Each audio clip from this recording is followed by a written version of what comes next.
good to go. Okay, match intro card just not feeling like it wants to work for Vlad von Karstein, who's going to be the placeholder for Vampire Counts for Rigson versus Hodges' Empire. And this is round one. As a reminder, this is not a best of one tournament. Every match will be best of three up until the finals, which will be a best of five. So should be a bit of a longer tournament.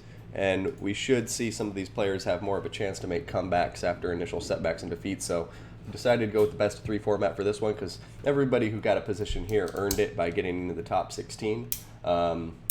So want to give them those best of three so they get a chance to flex their muscles, show off their faction skills. So without further ado, let's go ahead and get into it. We will see when Romulan gets in here, but for now I'm going to assume he's not going to make it in time, and I'll start going over this Empire army. Oops. Empire army. So here we go, guys.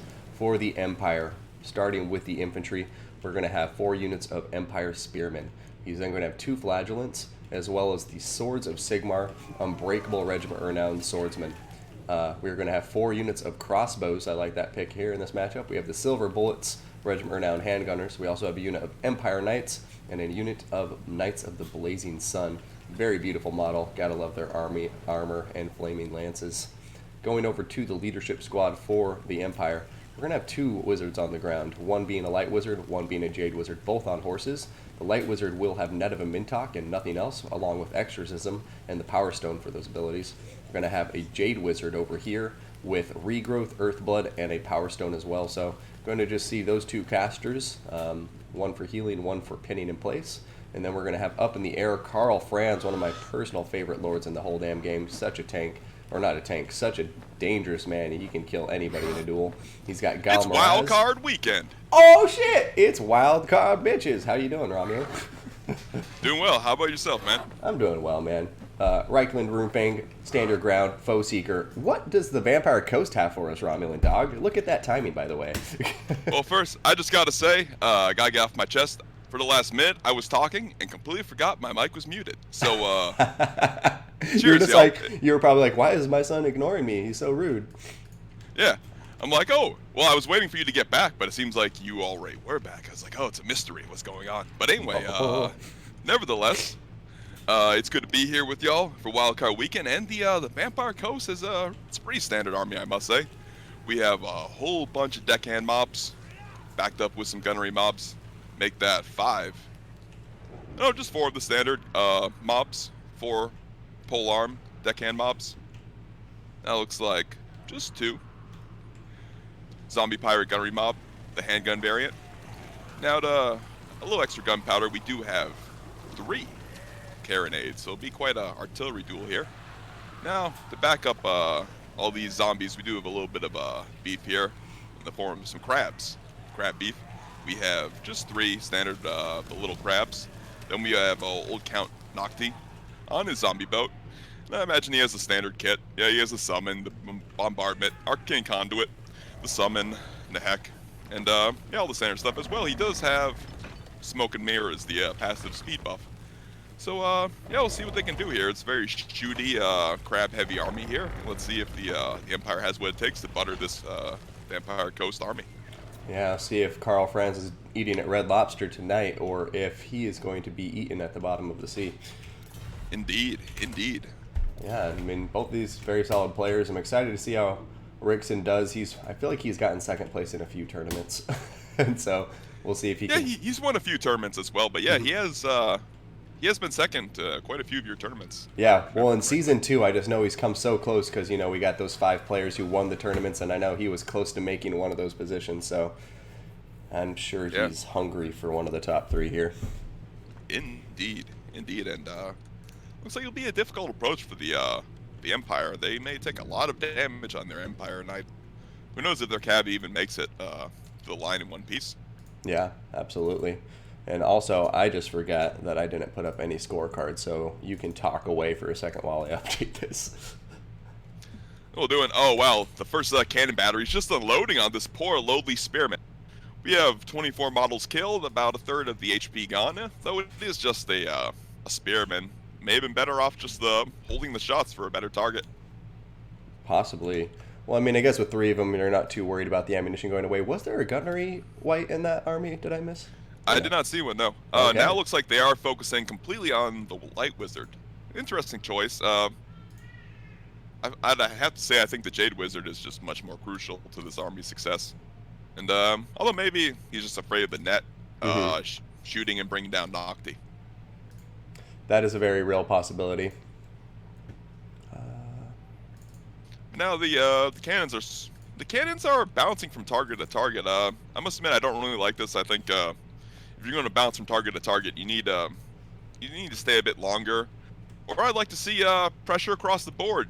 One cannon each on these units of Empire Cav, which are just completely untouched. They're just, riding up onto the flanks, just having a grand old time.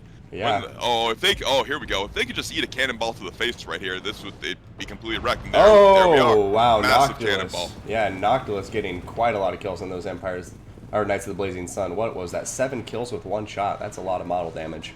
Once again, though, I like to see these cannonballs should just be spread around.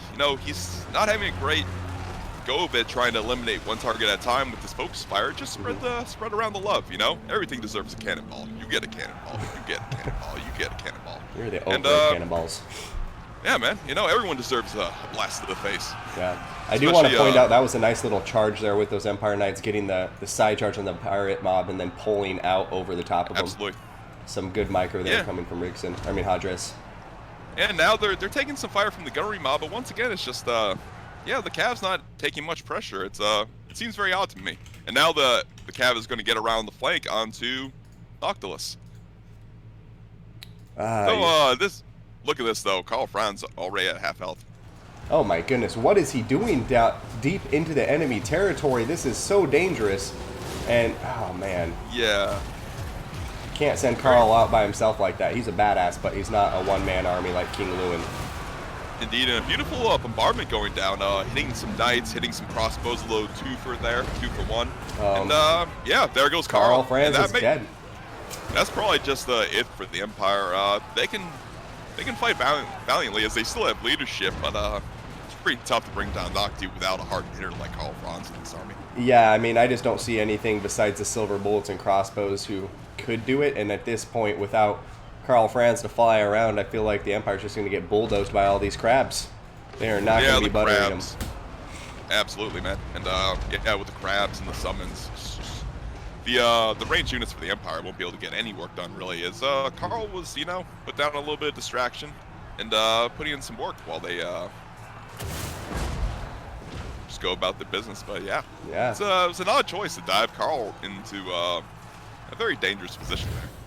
Yeah, I completely agree, and I feel bad that I was missing a lot of that battle while I was updating the scorecards, but it just, I have to say, you were hitting the nail on the head there with the prioritization of the artillery. The artillery really needed to pick a target and stick with it, in my opinion. I think one of the big problems with people on artillery is changing targets too much and not getting any damage done on anything. And that's a lot of wasted time trying to turn an artillery model, Exactly, for a unit that already has a very slow firing rate. Yeah, and if you can't snipe a single target as they're trying to dodge you, spread the love. Go on to 3 targets. They can't dodge with 3 units at once, at least not effectively. Yes. And then if you want to be sneaky after you've removed, so if you're shooting the Light Wizard in this case, and then the Light Wizard starts to dodge, shoot at other targets, and then once the Light Wiz falls asleep, then go back on it and then snipe it. But don't send 9 cannonballs into a unit that's dodging. But regardless, it was a very nice position held by Rigson, and he capitalized on the mistake by Karl. Yeah, I mean, I do want to give credit to the Empire right now. They're doing a good job at least spacing out with their infantry. Because right now, the fact that all their missiles are still online, I think, is a testament to the fact that he's at least done a good job of protecting them in spite of all the damage they've taken. So we'll see if he can bring it back. Imagine, still Karl. Yeah, I mean, if he can get a focus fire down and kill Count Noctilus, maybe with the poor undead leadership, he can get something going. But my concern is Count Noctilus will just keep turning around like he is now and just waddling on off out of firing range. Yep, absolutely. And all the while, the Empire just takes more and more damage through attrition, and they won't win that attrition battle as their the remaining leadership is fleeing off the field or soon to do so, with the Jade Wizard at about below half health, and it doesn't want to be in combat fighting these zombies. Even if it does all right, it doesn't want to be in there. Absolutely not. And even all the chip damage being done from all these artillery rounds. I mean, our cannons aren't the best thing to take out missile units, but they'll do the trick with enough time. And right now we're definitely seeing that all the missiles starting to waver, the leadership wavering, and I think we're about to see that that chain route go through right now. Yeah, absolutely. Perhaps the only thing, the only unit holding back that chain route is the Sigmar Suns here. Oh, Relatively totally decent health. forgot about them. Otherwise, I think, yeah, we would. That chain route would have had them already. Gotta love the Sigmar Sun. Yeah, a beautiful unit. Yeah, I'd say in a lot of cases, take them over great swords, chat. Just give them a try. The unbreakable nature is what really makes him. And I do want to give a shout out here to Andres. I like that he brought 3 unbreakable units. I'm a big fan of unbreakable units for the Empire against factions like this. I like his build. He had good position. It's just, imagine how if he just had Karl Franz in that late game, Well, and on the approach, I thought he was looking incredibly strong. Hadres on the approach, his Empire Knights and Knights of the Blazing Sun barely getting touched. He looked like he was in a very good position on his way to dish out some mean damage, but once he got there, it's just, I think the overextension with Karl Franz is what really set the pace for the downhill slide of the Empire in that battle. Yeah, absolutely. And it was looking great on the approach with that cav, unharassed and in good health, but yeah, what a game. Yeah. As these games can be decided in a split second, a moment's decision. Yeah, exactly. I mean, but that's the reason this game's so great, right? It's not just about losing in the drawing board, It's about the decisions you make in the battle. And right there, I mean, looking through the chat, I think everybody was, like, a lot of people were pointing out that they liked Hodridge's army a lot, and I agree with that. I think this army has all of the tools you need to deal with the Vampire Coast. I personally wouldn't bring the Light Wizard, but I totally see the point of having it there, in case you want to pin down a slippery unit so Karl Franz can go murder it, or, even protect your range units from any incoming Mongols or something like that. So I like his army a lot. I think the utility was there, and all of the moving parts were there, but just a couple of questionable calls at the wrong times led to Rickson taking that. Yeah, Karl Franz just trying to be a bit too heroic. A bit too heroic. But hey, it's not a best of 1 battle. We got some more coming up here. This is a best of 3, and we'll see if Hodges can claw it back to a 1-1, or if Rickson's going to take this 2-0. What were the 2 faction picks, by the way, because I totally missed that. Beastmen and Dark Elves. Oh! Glorious matchup. Beastmen and Dark Elves. That is exciting. Round 2. Let's generate that. Sorry, I got to give you my match intro cards. No worries. I find this a very dynamic matchup. Both sides have some key advantages they can look to take use of. But I don't know. It's so much comes down to the use of cav and who can control that mobility battle, because often that is the Beastman's forte. Exactly. And of course. That's just, I love this matchup because there's so many different ways you can go about it. So many different ways. Absolutely. I mean, and I guess we'll see which way they go, because they got them loaded in here now, and I'm excited already looking at these armies. So which one do you want to take, sir? I wouldn't mind going over the Dark Elves here, the Jeruki. Well, I think we do have one of my favorite characters in the game, but I will save him for last. And so it's a rather standard core. We have 4 Dread Spears, one of them being the Helibroni. Backing them up, we have 1 Witch Elf, being the Artawar, the Sisters of the Singing Doom. Accompanying them in the backlines, we have a Sisters of Slaughter. Interesting choice, maybe Sisters of the Singing Doom they prefer over a standard Sister of Slaughter. Now, to a little small skirmish contingent. On the front lines, we have 3 Blackheart Corsairs, the Handbow variant. Now for the cav, we have a single Dark Rider with shields. As well, we have the Slaaneshi's Harvesters, perhaps one of the strongest support cav in the game.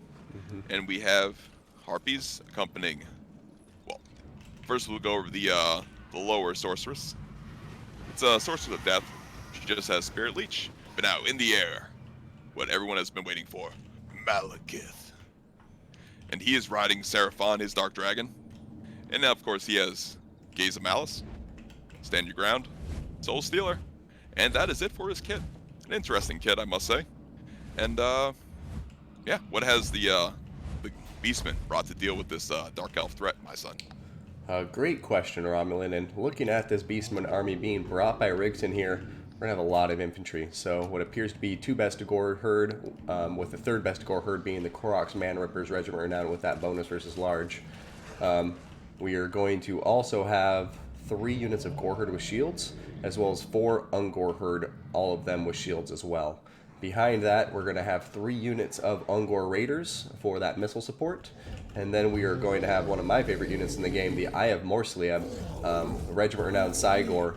Incredibly accurate, does magical damage, and he also has a lovely net ability, which can come in quite handy in certain situations. He also has Soul Eater as a passive, which causes that plus 25 miscast chance. So I like him a lot as a unit. He's very interesting, nice niche he feels. Coming over here, we are going to see... Oh, there's the caster. I thought there wasn't a caster for a second. A Brave Shaman of Death on top of a Razor Gore Chariot. We're going to have the Jagged Dagger along with Spirit Leech and Life Leeching for the passive. And then we are going to have Morgor the Shadow Gave with Foe Seeker and his summoning abilities and nothing else sitting there in the middle of the Koroks Man-Rippers. So let's go ahead and get to it and yeah, see how these players approach this battle. But obviously the incentive is going to be on the Dark Elves to start moving forward because this Eye of Morslieb is going to force them.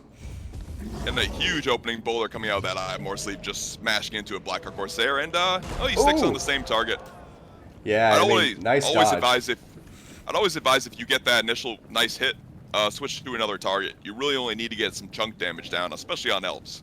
I completely agree, and this is going to be a beautiful... Ooh! Oh, yes. Oh my goodness, that is beautiful. Just beautiful. Man, I am Morslieb. Yeah, unlike what I was saying with the Carronades in the last battle, where you want to stick with your targets if you can, with the Eye of Morslieb and infantry, I do agree with you. Just like one hit, get a big chunk done, and then switch up your target, because one hit's enough with the Eye of Morslieb.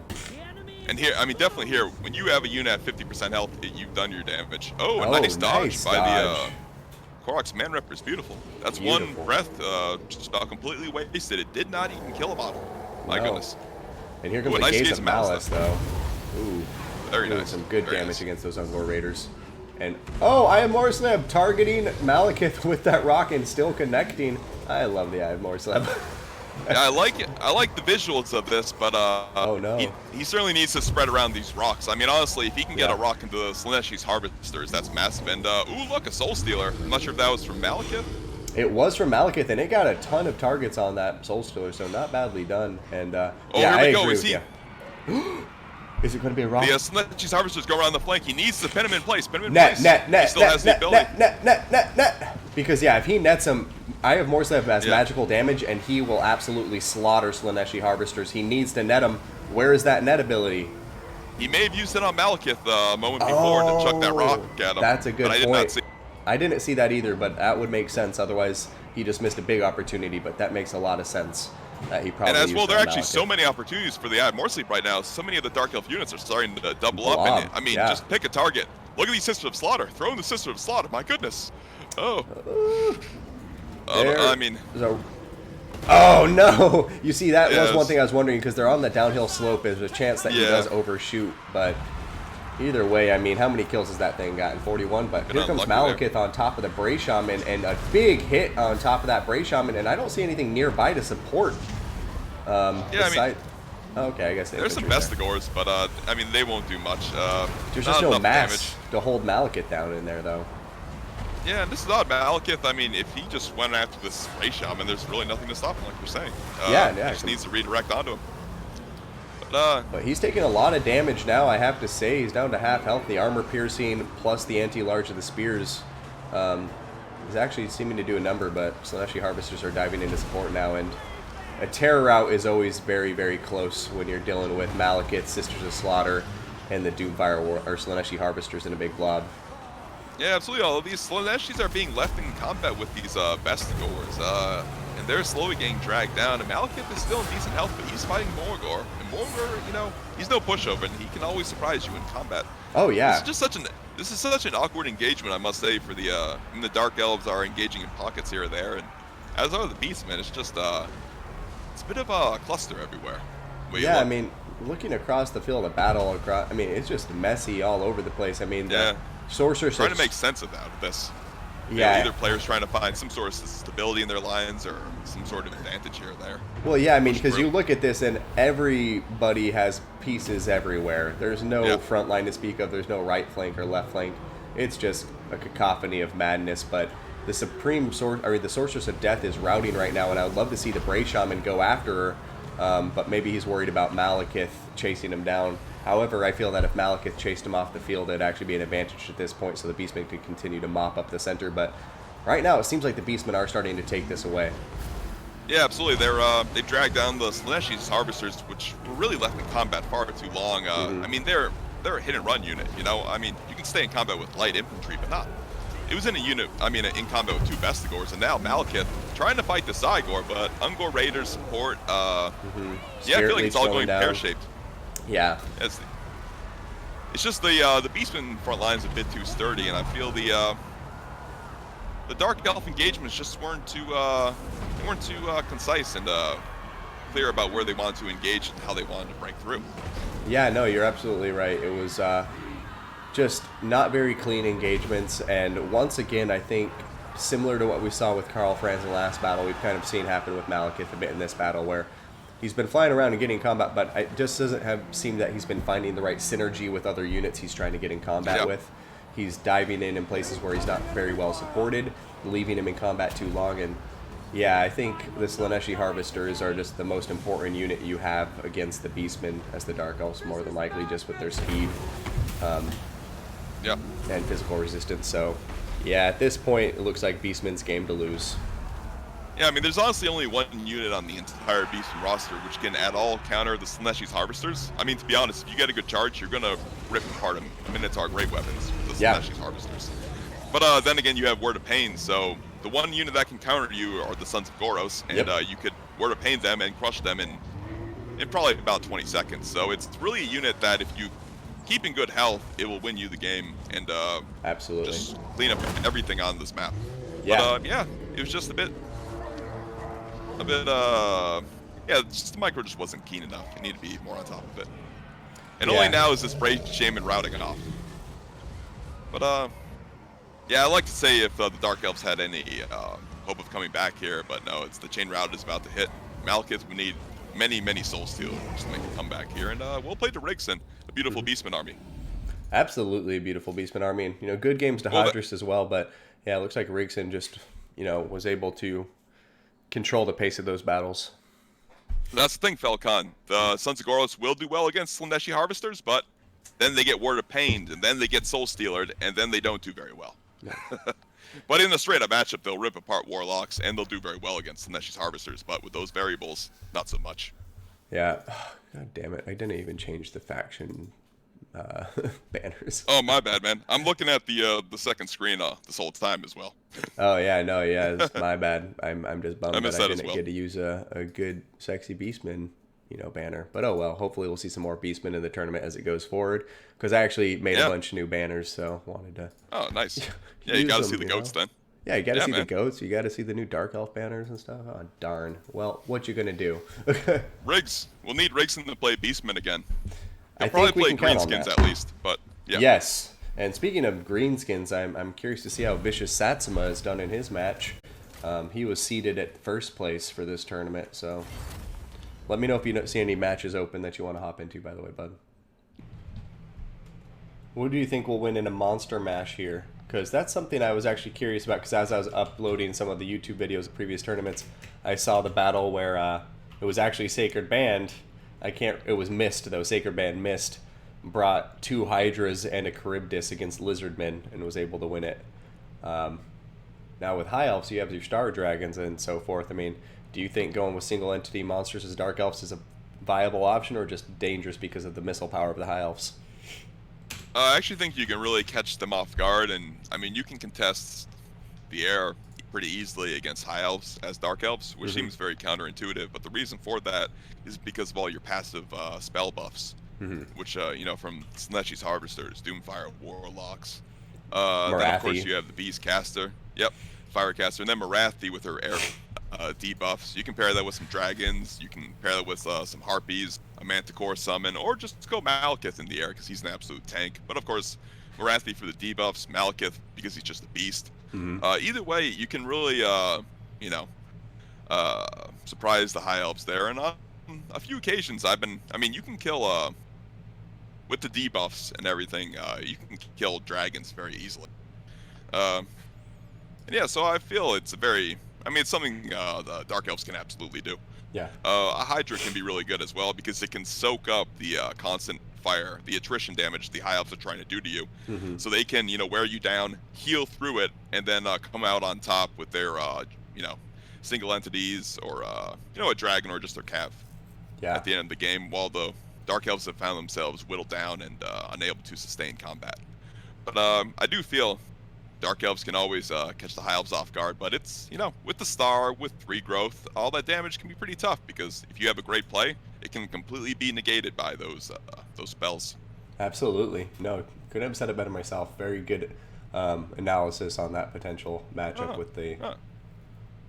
Yeah, thank you, man. Yeah, no. It's one I've played quite a bit too. I've practiced it with a lot of good players, bringing a Dark Elf build or a variation of it, and telling them exactly what I'm going to bring and tell them to counter it. And I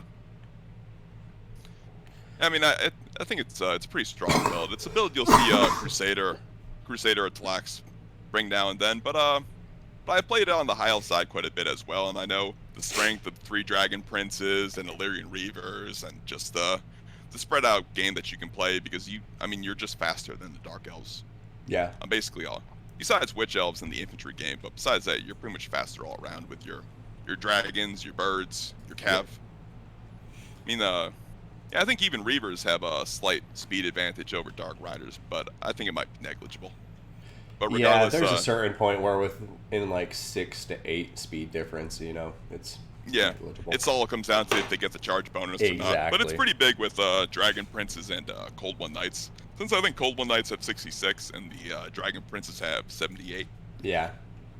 Which makes them very fast for heavily armored cav.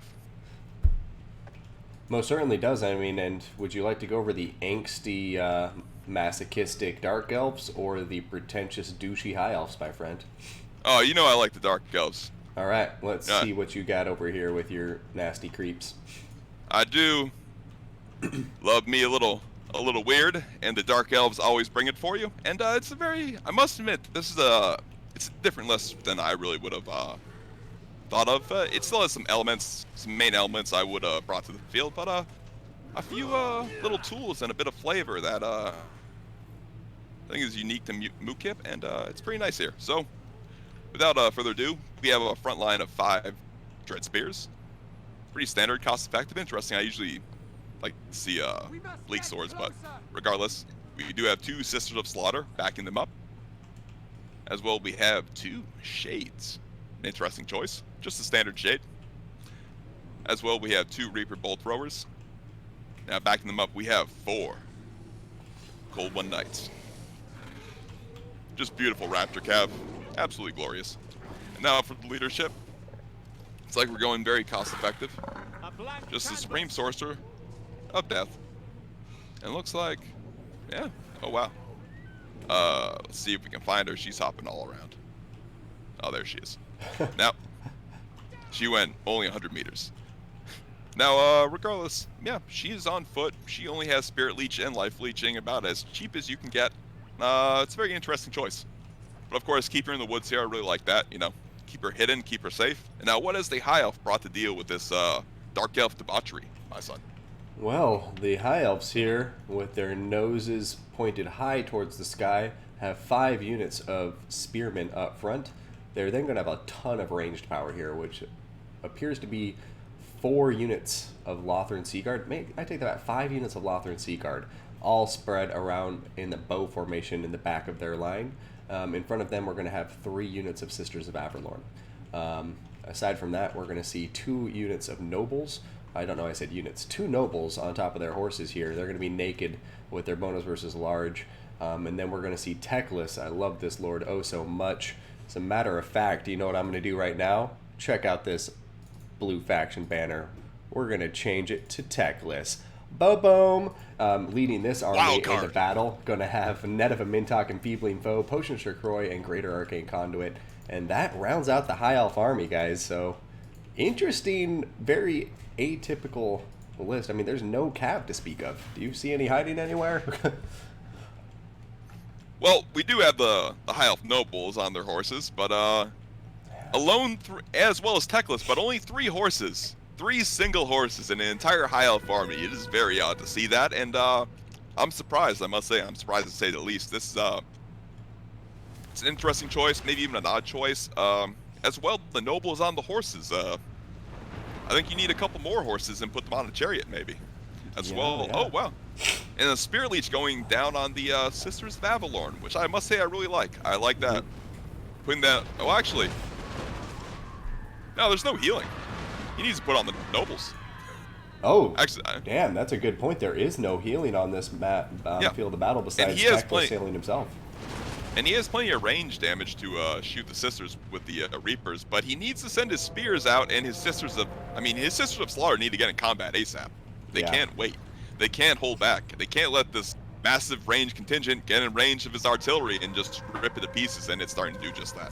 Yeah, I mean, because once the artillery's down, then I don't know how he's going to count. Like, he needs to get on top of the High Elf ranged quick, because right now, even with just 2 Sisters of Avalorn at full health, with 5 Lothran Seaguard, they could melt things so quickly. It's going to be... Yeah. It's going to be like a whack-a-mole game for the High Elves. They're going to try to snipe down units before they can close the gap and get on their back line, but yeah, I don't know if he's going to have enough range firepower to do that against 4 Cold One Knights. Yeah, well, it's tough because these spears will be... it's tough for these Cold Ones to find a home, since even if they get into combat with these spears, you know, they're just going to be dragged down by the Anti-Large over time, most likely. Yeah. But what I think he really needs to do is find these Cold One Knights, find some gaps, get into the Sisters of Avalorn, but more importantly, hit the High Elf front and hit some of these spearmen in the back so his Dread Spears can push through. Absolutely. Because that's really his...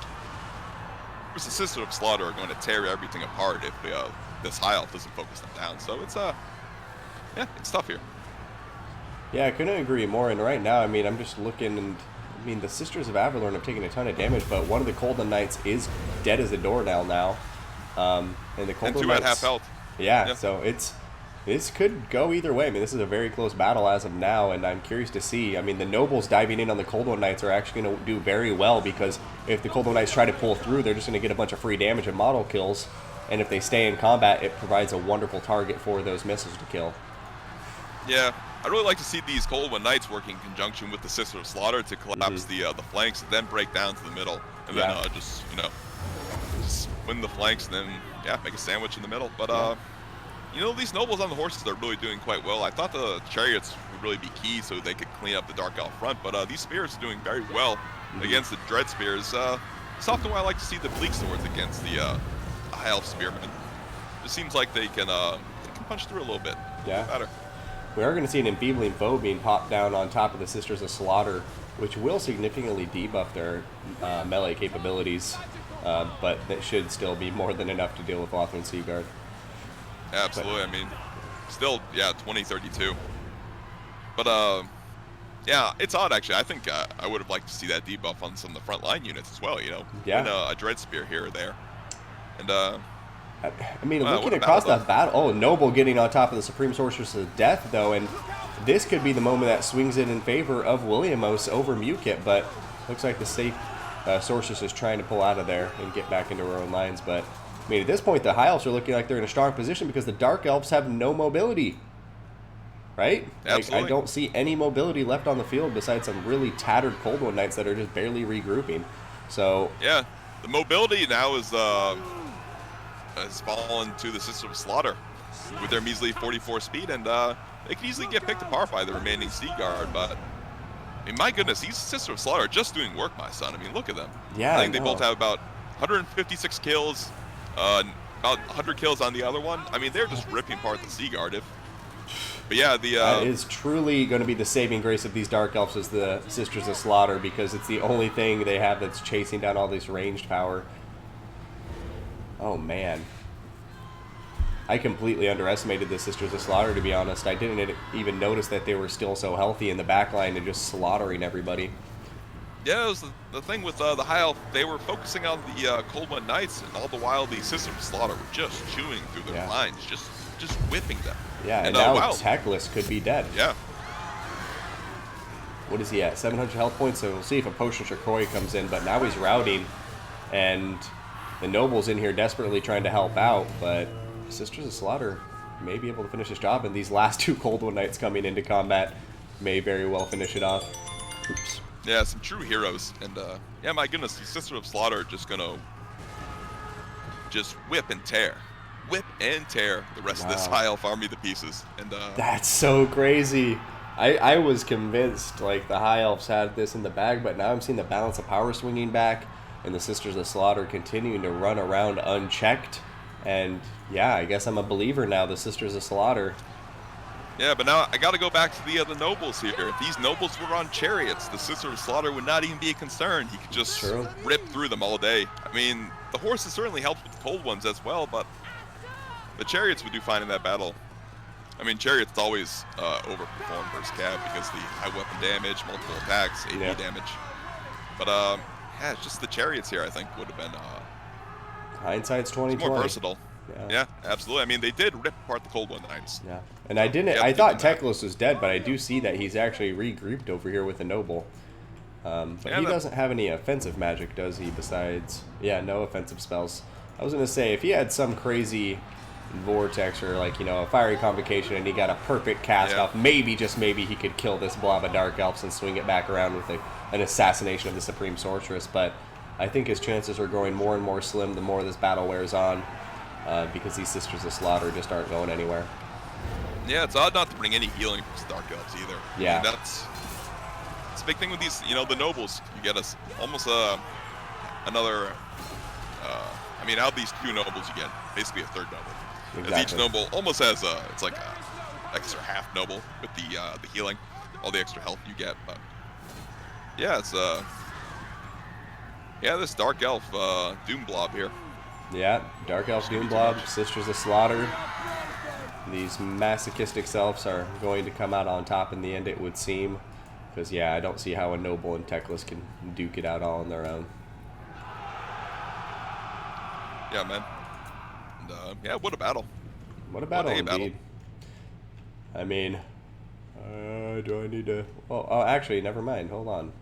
There's Sisters of Averlorn over here, and it looks like Williamos is not giving up just yet. Yeah, it's a valiant attempt. I'm not sure. I'm not sure. I think this is going to be worth prolonging the battle. Who knows? Maybe he thinks one good volley on the Supreme Sorceress, maybe she can die. That's the only reason I'm not going to end this, because I mean it's still very much in the realm of possibility. Like if a big mistake is made by the Dark Elves, they can snipe the leadership, and the ranged power with Sisters of Averlorn, they outrange everything the Dark Elves quite significantly. So there's a theoretical possibility this contingent could kill off another infantry unit or 2 before the gap was closed. Yeah, although the Shades just peppering that noble there. Oh boy. Looks... Alright, hold on. Sisters of Averlorn should be in range just about now. And at any point, if you think I'm just letting this go on and they're breaking the attacking rule, let me know. But right now, I consider this a regrouping. I don't know. Exactly. I was thinking that as well. But the High Elf they're slowly approaching the lines. They're, I think they have, a few seconds, and then they need to do something. Yeah. But, well, they're about to be in range. They have 180 range, so I have to imagine the Sisters of Averlorn are about to fire off. And honestly, I think this volley from the Sisters is going to lose him the game. Oh, yeah? It's going... Some volleys, some arrows will miss, and it won't get a huge return. So we'll see. Ooh. Well, killed off the Cold One Knights. Oh, there go the Shades, too. I mean... Oh, yeah, no. He's coming back, but... but Shades are in range, too. So, yeah, there go the Sisters of Averlorn. Without the Sisters of Averlorn, this battle's over. Oh, yeah, they're routing. Looks like they're going for a Hail Mary trying to get on top of the Supreme Sorceress, but sandwiched between Sisters of Slaughters and Dread Spears. And now Teclis and his Noble are going to be in the combat. I think that'll kill him. Yeah, this one Sister of Averlorn, though, is remaining stalwart. Oh, never mind. No. Now they're out once again. Yeah. Oh, yeah, there they go. I feel like if he could have timed it where he was charging in and forcing the fire on them while the Averlorn were firing in, maybe, just maybe, with some crazy luck, he could have got something done. But a noble effort, and I can't fault them for trying it when, you know, $300 tournament is on the line that you're trying to get into. But yeah, Mukip's going to take this one. Yeah, you know, it's an odd spell selection for Techless. Yeah. I must say, I mean, I like the spells, but I'm not sure why you wouldn't, you know, maybe throw in like a Flock of Doom, you know? Just an extra damage spell, which can be very good against the Dark Elves, considering, you know, no healing and low HP pools. Yeah. Poof. Yeah, that was an interesting battle, I have to say. I was not expecting either of the players' list. I think both of them brought rather atypical armies. And I always like seeing that, some outside of the box thinking, because, yeah, neither of these armies are really what I would have thought were going to be brought. I know Mukip loves his Cold One Knight, so I was kind of expecting that, but all range, no mobility on the part of Sacred Man Williamos, I was not expecting that, and, you know, he actually performed quite well with it, contrary to my initial expectations when I saw the battle loading up. Yeah, it was, yeah. Zardar, thank you for the follow. Very interesting army. Very interesting game, and interesting armies as well. Yeah. Yeah, Mukip's list, besides the Cold One Knights, not much is too standard about it. The source, I mean, there's a Death Sorceress, yet she was on foot, which is, you really don't often see that. It's usually just on a horse, since the horse is very cheap. And it makes her, gives her 92 speed, so for the most part, she's untouchable. And then, yeah, no healing with the High Elves. Interesting. It's nice to see, though. Definitely nice to see. Anyways, 2 Chaos factions and a big smash up, and we don't see Chaos all that often anymore, so. But my apologies for those of you who are wanting to see other ones in.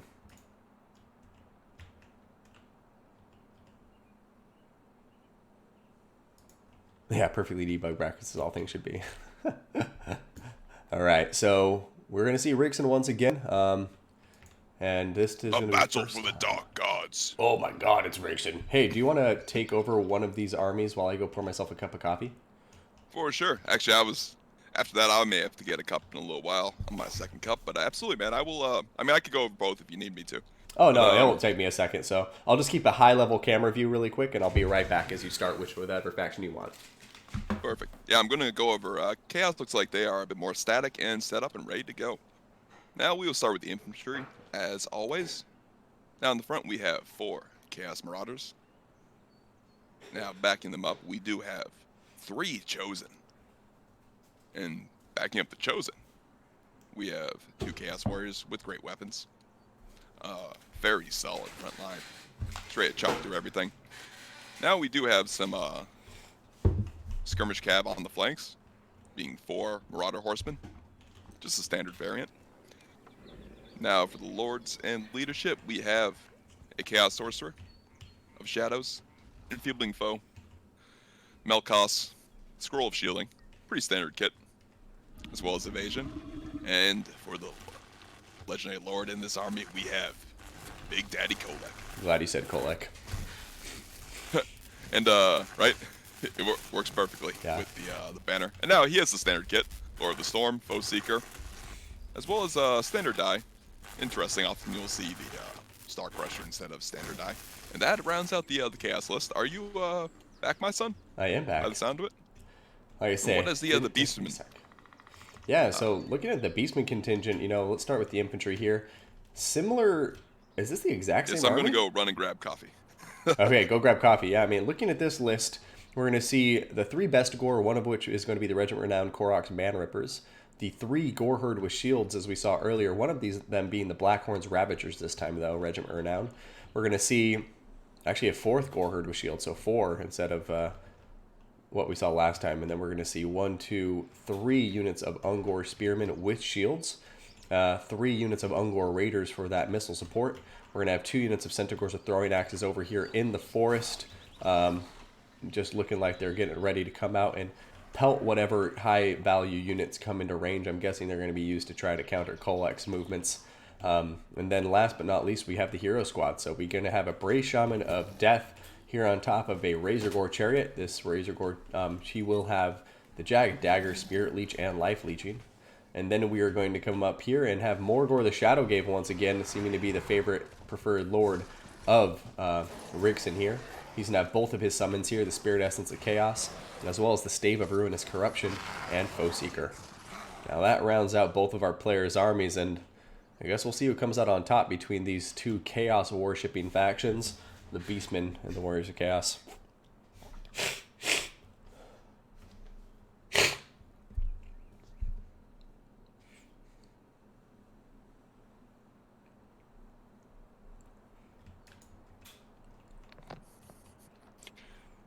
All right, looks like we are good to go. And here we go. Those players were actually respectful, waiting for us. My bad. Gave them the go-ahead.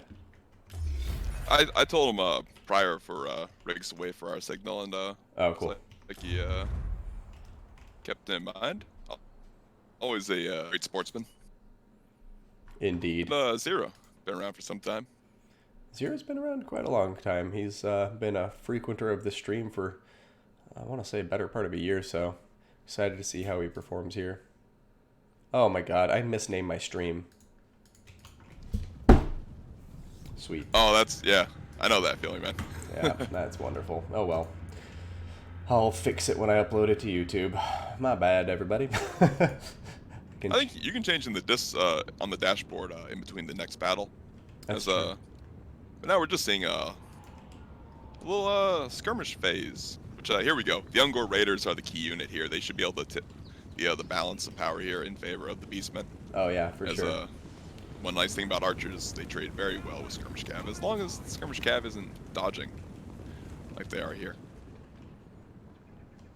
It's a nice move. It's a nice move. You gotta do what you gotta do. I mean, yeah. You got a micro to do it, so can't fault you for it. Absolutely, and this is this is the early phase of most battles where each army is trying to get that. You're probing for weaknesses. Decisive advantage, exactly. Yeah, probing for weaknesses, seeing which pawns you can take off the field first, see where the chinks in the armor are, and I have to say I like Rigson's approach. It's not my Beastman army approach, but he just goes for the huge, very large amounts of infantry, and Beastmen do have solid infantry, so I can't fault them for that. Yeah. And then just the Centaurs with throwing axes, perhaps one of the most versatile units in the game. Yeah, absolutely.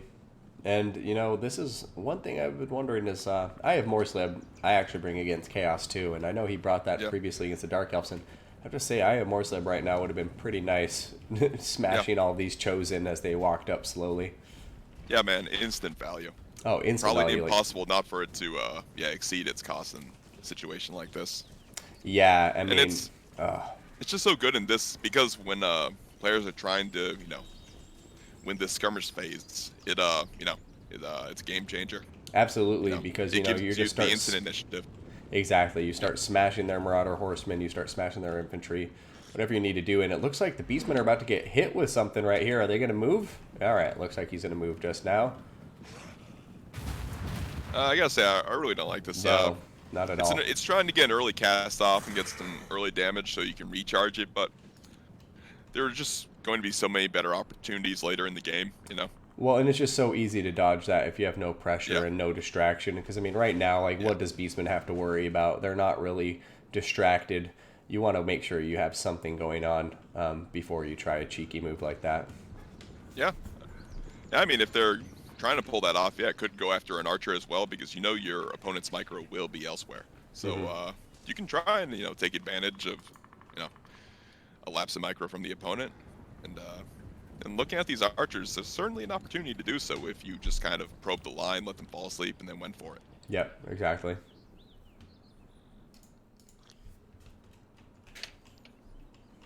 And, it looks at both lines are just, the Chaos line is just walking forward, taking its time. Yeah, no, I mean, it's walking forward, trying to save its vigor, I guess, and we're also getting a little bit of lag, which is making the walk seem even more slow motion. Seems to be smoothing out, though. Yeah, we do have players all around the world here. Well, and also, I mean, look in here, the Bray Shaman's coming out to get that Spirit Leech, and I have to say, looking at the Chaos Army, they don't have a lot to punish that kind of mobility risk, and it looks like the Marauder Horsemen and Kolak are coming to punish it, but I just thought of that as this Bray Shaman of Death may have a very good time in this battle as long as it's utilized well, because a chariot with all this high-value infantry can be Ooh, but it might just get, if it gets caught here. Oh I no, mean, why is he Brinson turning needs to micro around? This, out. This could, Oh no! just as you say it has tremendous value, it could get clubbed and smashed into oblivion by Kolak's hammer. And Yeah. I think he's going to get away, though. He does have the Korok's Man Rippers here to back him up. So. Yep, he does. Korok's Man Rippers. Kolak's going to think better of jiving into combat against them. And yeah, Bray Shaman going to take some damage for no good reason, but he will survive to fight another day. Chaos Summon looking like it's coming down too. Yeah, and the Beastmen have a very strong center here with all these Bestigors, but though they do seem a bit jumbled. Looks like they need to redirect some of that infantry to the flanks, perhaps. Single Yeah. gore, or yeah, a couple of these gore herds to the flanks, as their Ungor is now compromised on their left flank. Yep. It looks like, yep, Kolak's about to break through on that side as well. Korok's Man Rippers looking like they're trying to get pulled in that direction to start countering that flanking maneuver that's happening, but, you know, with Chosen in the mix, it's going to be a hard flank to clog up with some Korok's Man Rippers, and now it does look like Chaos has gotten another nice break in because of Marauders and Kolak and Marauder Horsemen flying around on the other flank, but Centaur's throwing axes coming in to try to counter that movement. But now look at this, another, a Chosen from the far flank is now going to get a beautiful sandwich here in the back lines, and this could be the movement that could help at least get Chaos back in this game, or win them the game if they can pin down these Centaurs, and then get a nice rear charge on these Bestigors and Morgur in the front line. Absolutely. I mean, and these Chosen are going to be so threatening. Bestigor across the field are all, you know, getting down towards half health or below half health, so without them, these Chosen are going to be so tough to get through. But we do have Chaos Spawn now getting on top of Kolak, and if they can pin him in place, you know, maybe, just maybe, the Beastmen get something to happen. But I think my big concern But he's with this, Kolak. He's Kolak, yeah. Yeah, he can just slip right through. Look at that. So easily, and I think that's my biggest concern with this Beastman army is I just don't see what they have, besides the Centaurs with throwing axes, I suppose, that are going to be able to deal with Kolak very quickly and efficiently. So they need to get there and put down that damage, since these Bestigors are they're in a bad place. They're getting worn down by Melkos and the Korok's Man Rippers as well. Yeah, once absolutely. the Bestigors are holding down this army, I mean, like you said, the Chosen can just chew through everything. And then Centaurs may not have time to get the work done. You know, you're absolutely right, and it just seems like the Chaos forces are doing a good job of, you know, well, as I say that, I'm coming over to the Beastmen right flank, and I'm seeing that it seems the Beastmen have actually done a very good job on their right flank of cleaning up a lot of the Chaos infantry. You know, we have the Blackhorns, Ravagers, and Ungor Spearmen who are coming in, so... Yeah. Sorry, what were you saying there? Yeah, you see the Beastmen are winning the right, but now the Chaos are certainly winning the left. Yes. And they're pushing through into the Archers, but yeah, Kolak is pretty worn down here. Below half health. Yeah, I know, and it's... Man, this is a close battle, but Morgor is still very healthy. The Bray Shaman, although it's weak, is still alive. And, yeah, this is anybody's game. Balance of power is still very even. Here's a huge Lord of the Storm. Oh! You see, that's where you want to do your Lord of the Storm. Right there. Get a nice puddle of Bestigor. But throwing axe is coming in again, low on ammunition though, but using every last bit they have to try to shoot down. I can't tell if they're targeting the Chosen or if they're targeting Kolak right there, honestly. Yeah, it's a tough choice. I think they really need to try and focus down some of this skirmish cap though, because if these Ungor Raiders can keep putting work down on Kolak and these Chosen, they might have a chance to still win this game. But it just seems in the late game, the skirmish cap could run all over these goats, and then Kolak just terror routes everything. But yeah, this bastion here with Morgur and the Blackhorns Ravagers is holding strong. Yeah, and I mean, looks like the Centaur's Groove Weapon's got a nice charge there, taking care of one of those Marauder Horsemen. Yep, that's beautiful. That's what they need to do. That's exactly what they need to do. Calf. And like they're regrouping here, so this is a good regrouping. You know, getting a leadership unit next to some Spears, Bestigor, and the Centaurs, a nice synergy that could be made there. But Kolak is desperately trying to terror route this center of Beastmen. But the Blackhorns Ravagers do have that immune to psychology and perfect vigor, so they're not going to be easy to route. And that was a beautiful play. That's exactly what the Beastmen need to do to win this game. They need to stabilize this backline, allow these Ungors to get that work done. And they have to keep these Centaurs in good health. They need to get out of this combat here. Absolutely. They're in the combat a bit too long. Pull out, cycle charge back in, do what you need to do. But yeah, right now they're staying in too long, and there's going to be a big rear charge coming in from some Marauder Horsemen and Kolek. And I really hope we don't see a terror route for the Beastmen right here. Well, I guess I can't play favorites, but I love my Beastmen. What can I say? Yeah, it's always it can be tough because Kolek is just such. I mean, he is a monster. He is a beast. He is a mountain god. And look at that. He just terror routes pretty much the entirety of the Beastmen front line, and now he's just running through the Ungors, clubbing them. He is very low on health. I mean, he still has 2k health. Still, that's only a third health for Kolek. I mean, that's so much work that Rigson has put down trying to kill Kolek, but still, Kolek just clubbing through everything. Well, without the Spirit Leech and without the Koroks Man Rippers, I just don't know how you hope to answer Kolek. So right now, I think, Chaos, this is their battle to lose, and Kolek showing why he is the mountain god of thunder. And, you have to say, both players played this very, very well. So, I mean, I think Low Zero just in the end coming out, by a hair in front, but that easily could have gone either player's way. Yeah, I really like both builds. The massive armor from Chaos, the kind of it's a somewhat skirmishy army from Beastmen, hit and run in places, but then a lot of strong infantry and Vestigors. But yeah, just maybe Cygor. Cygor would have been amazing here. Yeah, I think the Iron Morslav player would have made the infantry fight much more dominated by the infantry end. I think the net could have been very valuable on some of these Kolek situations. But hindsight's 20/20, and it's easy for us casters to talk about what could have happened. But these players, with all the pressure on them, they played that beautifully. Absolutely, and you go into every battle blind. You don't know what your opponent will pick, so yeah. Yep. And 2-0, though, for Low Zero, taking out Rigson. Oh, wow, that was the second game. That was the second game. Very well played. Yeah, look at those Chosen, though. They just cleave through everything. Yeah, they really, the Chosen all the way. Yeah, they outclassed the Vestigor there quite a bit. It looks like the use of Melkos and Enfeebling Foe really wore down the Vestigor. And once they punched through, I mean, the Chosen were just going to be such a problem for this army. I mean, everything else just really can't. I mean, you have the throwing axes, but you need the throwing axes for Kolek, and you can't use the throwing axes to kill the 3 Chosen. So.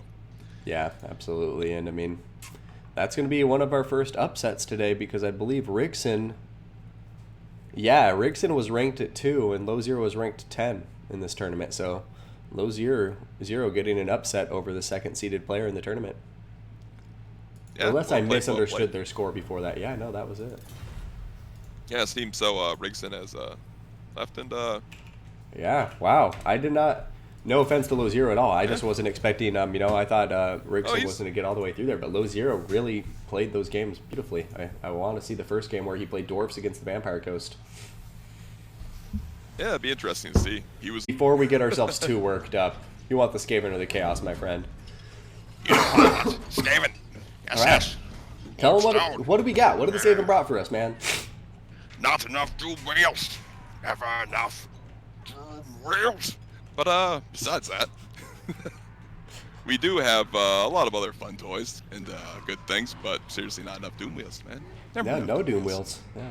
Now, going on to the rest of this army, besides the lack of Doom Wheels, we do have a lot of Skaven slaves. We have, looks like, 4 Skaven slaves, as well. Looks like we have a few Skaven slave spears. No, just a single Skaven slave spear. Interesting. Now, we do have a single Clan Rat spear. Oh, they got right into it. Now we have 1 Storm Vermin. We have the Clan Vulcan Tail Slashers. We have the Council Guard. Now we'll just go over this quick. We have a Warlord. We have an Assassin. We have the Plague Priest on the bell with the summons. Now we have a bunch of Rat Ogres, 3 Rat Ogres, and we have Natty Boo Boo Sharpshooters, and a standard War Block. And what has Chaos brought for us? Though it looks like a pretty standard list for Skaven, I must say. It does. I mean, I like the Bonebreaker Warlord with the Assassin. I think that's an interesting combo, especially against it's a Bonebreaker Warlord. Yeah, it's a Bonebreaker Warlord. But yeah, so for Chaos, you know, starting on the flanks, we got ourselves some Chaos Knights and Warhounds with poison, one on each flank of each. We're then going to have 3 units of Chaos Marauders. We're going to have the Mirror Guard, we're going to have 3 units of Chaos Warriors, and we're going to have 2 Chaos Spawn. And then for the leadership, it looks like Sartorial, the Everwatcher, going to be flying around Big Bird himself with Final Transmutation as his only ability besides the Arcane Conduit. And yeah, so I'm going to have to say, it looks like the Skaven starting out with the momentum very much on their side, but we'll see what happens when those Chaos Knights and Warhounds get around the flanks. But I think the Rat Ogres should be able to protect the backline with those Clanrats of Spears quite easily. And yeah, the Bonebreaker and the Assassin, though, I think Sartorial needs to be very, very careful. Yes, absolutely. They'll also have to be careful too. The Skaven player will have to be careful to redirect the Rat Ogres into the back lines when once the Chaos Knights make it around the corner here. But looks like it is going rather well for them. They're punched through at a few places, and although it's like a big juicy final trans is about to go down though, and oh man, that might melt this game. Oh yep. Man, that's gonna do a lot of work. There's a lot of units in that final trans, and it's gonna be upgraded as well. So I guess we'll see what kind of damage it does. But yeah, the Warlord right now going down to half health. And here we go. This is the moment that will either make or break the game. The Chaos Knights are getting into the back line. Oh, and a huge charge on the Rat Ogres. You never want your Rat Ogres get charged by heavy cap. They got smashed. My goodness, that's bad. The Rat Ogres on the other side did get into a much better combat, though, with the slaves. And they're actually chasing down the Knights right now who are running in the forest. And so they're getting caught up. So looks like... And that's just how different the engagements can go. You know, if you have that slave support with the Rat Ogres, it's beautiful. Those other Rat Ogres are shattered already, by the way. Yeah. And all the while, a whole other unit of Rat Ogre is just getting chewed up, and this is bad. Yeah. This whole flank is just collapsing. The Natty Boo Boos are occupied by just mere Chaos Marauders, and yeah, this could be the play that wins the game as Sartorial is still in good health. And the Bonebreaker is almost gone. Like, he's ready to rout at any moment. I mean, yeah, I'm surprised at how much... Well, I guess the Final Transmutation, I'm not surprised. But yeah, that Final Transmutation completely changed the pace of that engagement.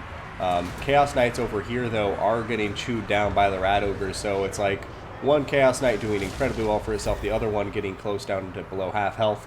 So, yeah, I don't know. Still anyone's game as far as I'm concerned. But the Plague Priest up on the Bell being so healthy is going to be concerning. And I think Chaos is going to have to deal with him a lot sooner than later. Yeah, we'll see if we get another final trans down the Bell. That may be the only way to really effectively bring it down. Sartorial can do well, but if the Bell goons him, he just won't be able to get hit off. Yeah.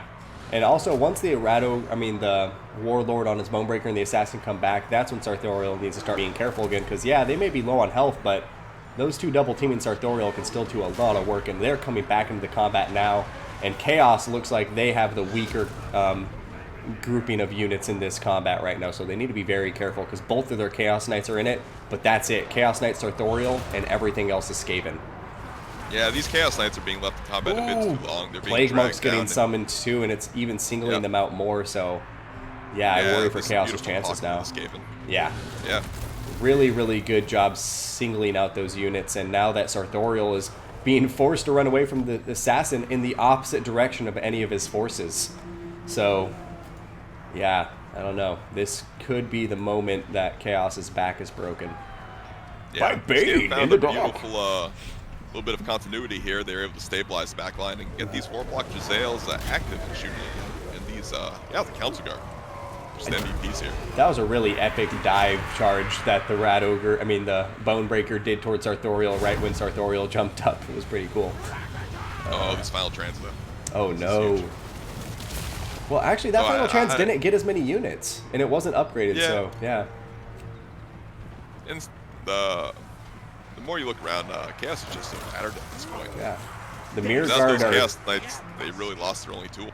Yeah, no, without the Chaos Knights, I think a game's over, and Sartorial is just getting chased down, singled out. I mean, Mirror Guard were doing well, but I actually saw Vicious Satsuma retreat the storm vermin up the hill and then re-engage, and I think the downhill advantage is actually looking like it's helping him out. I'm not sure if that was intentional or if his units were accidentally attacking a different unit and then got pulled back into combat, but either way it seems to have worked out for him. And yeah, without the Chaos Knights, I think the writing's on the wall. Sartorial's dead, and that's going to be a GG to Chaos, and we're going to see Vicious Satsuma make his way further into the tournament.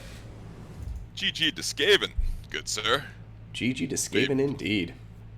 Be blasphemous.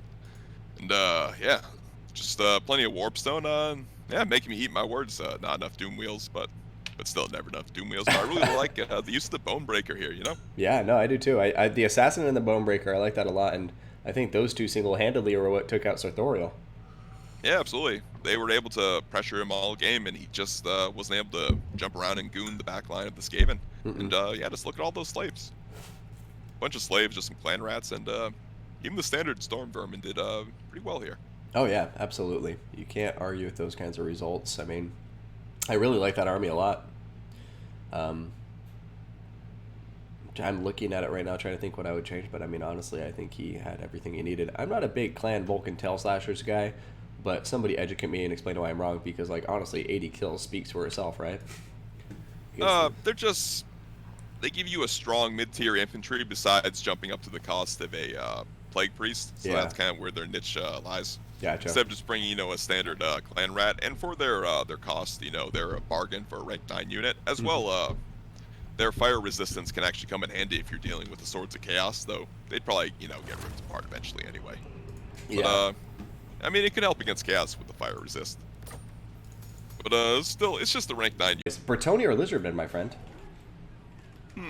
I am on the Bretonian side, so I will go over the noble peasantry and leave that devilish lizardman formation for you.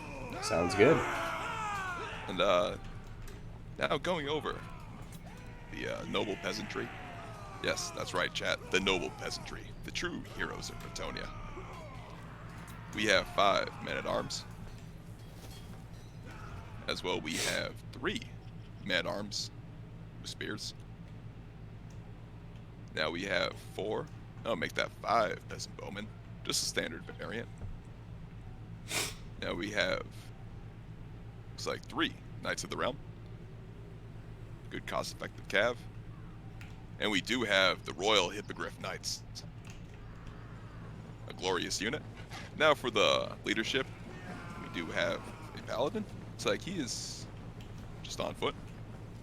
Just on foot. He's naked. Now we have a Damsel of Life. She just has Earth Blood, Scroll of Shielding, Power Stone, and Life Bloom. Now, we do have the real hero. Yes, I know the peasantry were the true heroes, but this is the real hero. This is who everyone wants to see, chat. King Leon Luanke. And he does have the standard kit. It's the Sword of Corone, Foe Seeker, Ladies Champion.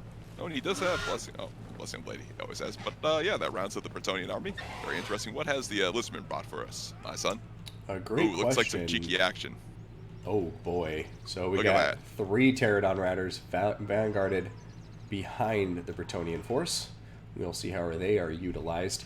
They have a speed of 90, so do the Hippogriff Knights, so they'll have to be careful and make sure they don't get caught up there. And also, all the archers nearby will be interesting to see. But for the meat of the army, we have 3 Temple Guard, one of them being the Star Chamber Guardians. We're going to have the Legion of Shakwasaurus Spears for that missile resistance. Is it passive or do they have to pop it? Oh yeah, so they have to pop it for 25 seconds to get that 44% missile resistance. Lord Mazdamundi, Lord Krolk, and Bastiladon with Reviv Crystal all in play. Lord Skrolk is going to have Supreme Shield of the Old Ones, as well as his Explosions and Great Arcane Conduit. And then Mazdamundi is also going to have Greater Arcane Conduit, and he's going to be just... I don't know. He looks very gelatinous right now. It's kind of disturbing me. But, yeah, Lord Mazdamundi going to have Apotheosis, Net of a Mintok, as well as Greater Arcane Conduit with Sunburst, Standard as Total, Cold-Blooded, and Shield of the Old Ones. So, here we go. I mean... that missile resistance will be very key, but I don't know if 25 seconds will be enough to protect them from 5 peasant archers for this 20-minute battle. Yeah, we'll see. We'll have to pop it just in time with that first volley, and we'll see He'll need some pretty darn good timing to get that off. Yeah. As what's the recharge? I think it's only, yeah, it is 90 seconds. So yeah, we'll see. Could negate some good key early damage, but the key with King Louis is he has the Sword of Corone. He'll be able to lower the armor of some of these heavily armored units here and really get some good damage down with the archers. But here we go though. The Pterodon Riders, they find themselves behind enemy lines in a very risky position here. This gambit may not pay off. Yeah, I mean, I think as long as Bretonnia is patient, uses his Knights of the Realm and archers, they could zone out these Pterodons all day.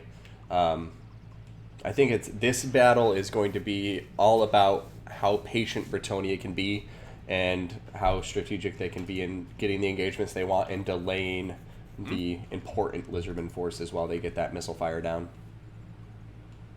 But I guess we'll see what goes on here. I mean, this is anybody's game right now. I know Lizardmen are very much favored, but I don't really tend to favor this kind of playstyle where you have the blobbed up formation, but Mewkip, obviously a very great player and a veteran of the game, so we'll see if this little blob tactic pays off. There goes Shield of Shakwa.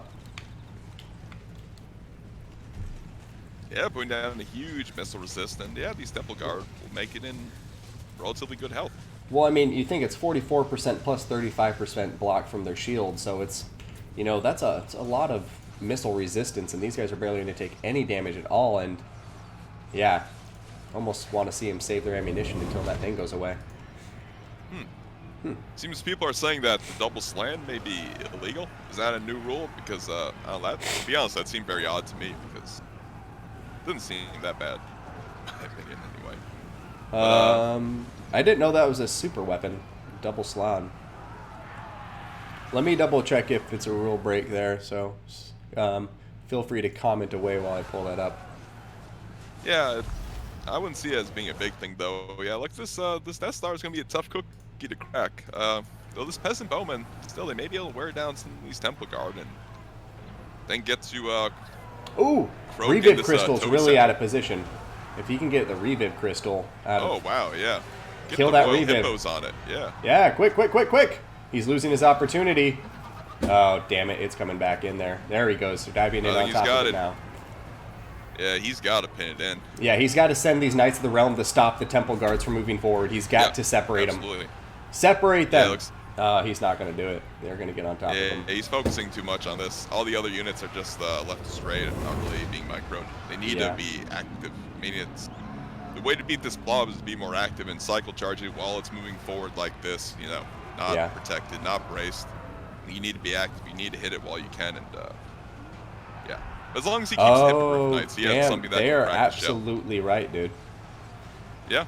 On the Lizardmen rule sheet, it says all Slan, including Mazdamundi and Croak, count as super weapons. Max of 1 super weapon per game. Yeah, so seems this replay, we might as well just do it now, rather than probably fight out this long blob engagement. It's interesting that I suppose that was probably just added recently. But yeah, I guess it's just trying to stop this double slaw and blob build, which I could see. But I don't know, I never thought it was too terrible. It's very specific, I feel, because it's Mazda and it's Croak. I agree with that. None of the other slants seem too bad to me. I mean, Lord of High is good, and then the other one's gonna be okay. I guess for me, I get where it's coming from because this gives them unlimited access to magic, basically, because that's 2 greater arcane conduits. It gives them 2 shield of the old ones. It's just like it creates a blob that's so. Yeah, I can see. Yeah, it's just not a So I threw that in there as a comment to both players. And basically, the tournament, the rules are posted in there. Just because I was a bad admin and didn't notice that rule change beforehand doesn't mean other players weren't counting on that rule being enforced. So, yeah, I'm going to enforce it.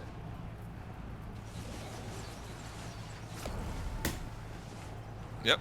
So, yeah, Croak is just a very interesting lord in the first place, but I don't know if they're seeing that, and I understand why it's... Because, I mean, honestly, if they play this and Bretonnia wins, then we don't care about the rule break, right? Yeah, but this is pretty tough for Bretonnia, and this could be a very long, drawn-out battle. This could go, you know, another 10 minutes, perhaps. So, might as well just do a replay. And honestly, despite all the changes, it will still probably be a tough matchup for Bretonnia. Oh yeah, no, definitely. I mean, but the one thing Bretonnia can count on is at least everything in the army has to stay the same, with the exception of Mazda Mundi or Lord Croak. Yeah, which isn't a terrible hit, honestly. You know, they Yeah. can get a couple Cold One Nights or Mm-hmm. what have you.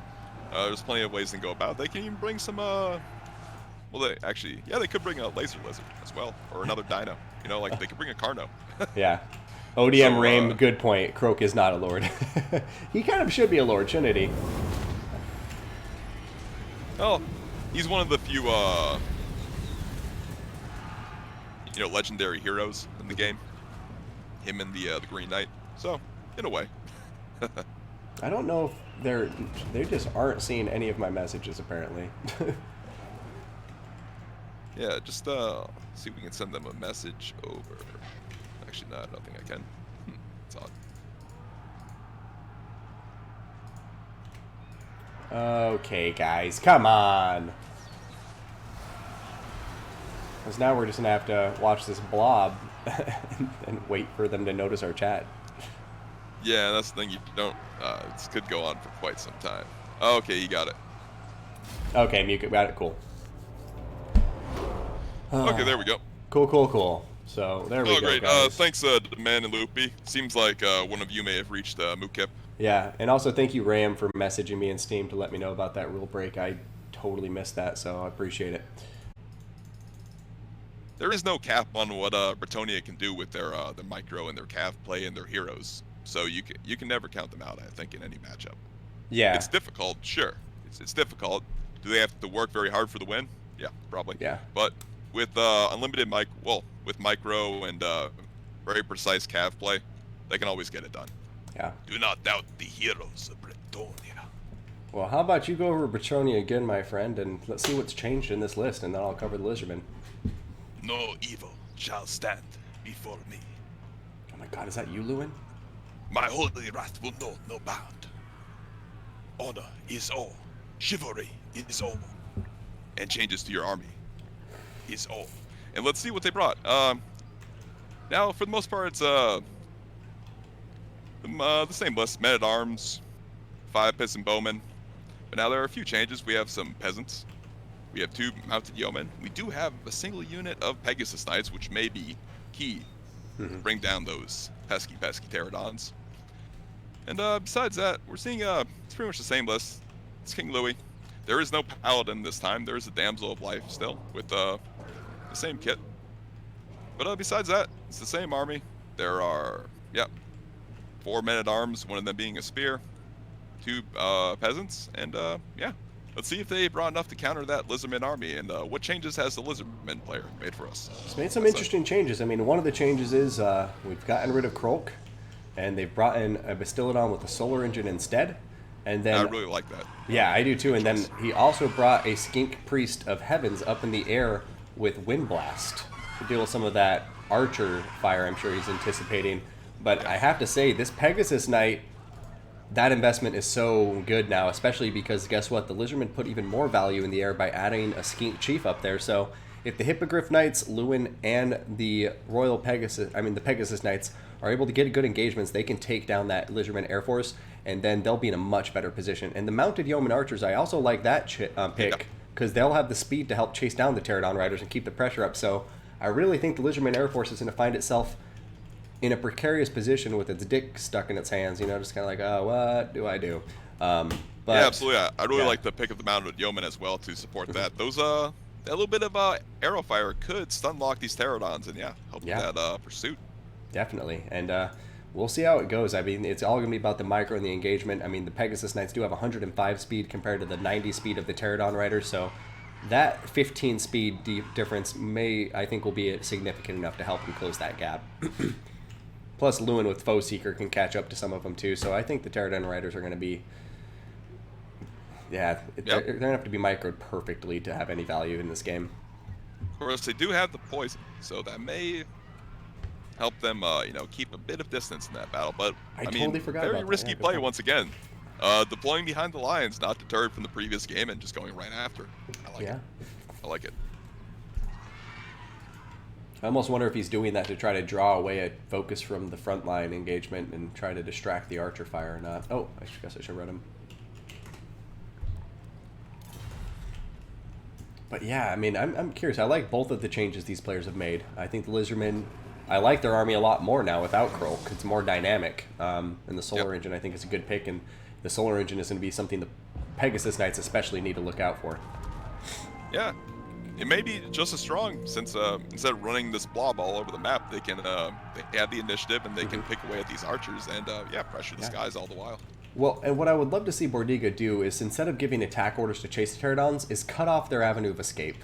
But I guess we'll see what happens. Here comes Solar Engine getting a nice shot on those Knights of the Realm, killing off 2 models.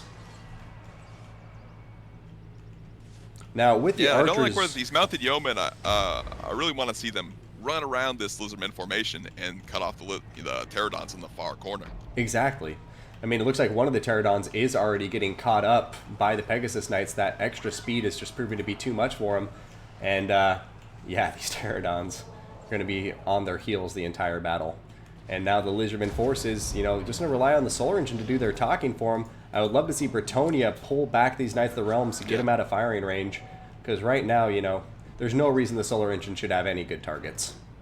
Yeah, that's early damage you really don't want. It is saving the archers, but obviously not the trade you want. Yeah. Ooh, look at that. There The we Solar go. Engine trying to shoot a Pegasus Knight kills, well, I believe it hit one of its own Pterodons. But, yeah, the Peg Knight's pulling back now. I'm not sure. I think they need to stay on pursuit. Stay in pursuit. What are you... yeah, they definitely need to stay in pursuit, and he needs to bring the mounted yeomen around. It's probably better to let the hippos eat the fire, though. Yeah, wow. Yeah. The pegs do not want to get pegged by the Bastildon there. Yeah, That they is really need to gonna be hurt them. careful of that. And it looks like What are they're they coming doing? out Where on they top of the chief. Yeah, but that's bait. It's bait. Yeah, It's bait. Oh, man, they need to stop taking those shots. It's really disappointing when that happens. Oh, if they can If he pin him stays- here, the Solar Engine can't shoot straight up. But there they go, But, pulling no, they away can't hit again. him. They just keep coming in and out and taking those shots. They need to invest. There goes an Earthblood, hopefully going to heal back some of that stuff. But right now, Bretonnia needs to use these Pegasus Knights. Right now, look, they can sandwich all the Pterodons. Pull them back in. Let's see if they can make the play. They have a beautiful opportunity here, but wow. They absolutely do, and it looks like the Hippogriff Knights are getting on top of the Skink Chief now. That Solar Engine shot not really connecting, thankfully. Ooh, But there you go. Get on top of them. Because Yeah, now though, if... the Oh, go ahead. Skink Priest can just stay alive, though, you know, it can just get healed all day. There we go. There's the heal on it. I believe. No, never mind. But yeah, this fire is whittling down the Temple Guard. Look at that. 2 Temple Guard at about half health. Yeah. And he needs to decide what to do with the Pegasus Knights. It's actually kind of frustrating to me. Yeah. Because they just keep What I'd running really like around. to see is just go after the Skink Priest and then send Lu in after the Bastildon Solar Engine, get a cheeky cycle charge and just pull out. Yeah, there's And all the nothing while there to put you're in place. pulling away your opponent's micro, Exactly. forcing his hand. And but yeah, here we go. If they can just pin down the Skink Priest, otherwise it's a very uphill battle. And the Lizardmen are attacking with their artillery all the while, so they are fulfilling the Yeah, attack. they're attacking. As soon as he's out of ammunition, then he needs to start moving. But yeah, I mean, definitely Skink Chief. It looks like he's going to be taken care of now by the Pegasus Knights and Lewin. Terror should kick in immediately as soon as Lewin gets in range. But it's just the mounted yeoman. I really would have the Pterodon should not be alive at this point. Yeah, absolutely. He has all of the tools to chase them down, kill off the Pterodon riders, then you have no distractions to worry about, and you can just focus everything on the infantry. Shield of the Olden's going in. At this point, stop firing, in my opinion. Yep. Don't waste Turn off ammunition. fire at will. Focus on anything else. I mean, shoot the Pterodons. They're in range, you know. Yeah. Now they're trying to shoot your cav. But here we go. Now it's fine. Now it's fine to shoot. Now it's fine to shoot, and it looks like Bretonnian Air Force is getting the Pterodons stuck in a corner type of situation. Hippogriff Knights on top of them, Pegasus Knights and Lewin on their way. But, yeah, I mean, this is... Lizardman Temple Guard, 2 of them are pretty low on health now, and none of the finally, infantry's being the sandwich is about to happen in the back lines with the Pterodon, if they can cut off the angle of pursuit. Yeah, he needs to attack the area, not the unit. That's the thing. He needs to go zone this out, not just chase blindly. And it looks like he's going to allow them to cut off yeah, it looks like they're going to get up this angle here and tiptoe the white line. And that's why you need to take these mounted yeomen and pull them that way.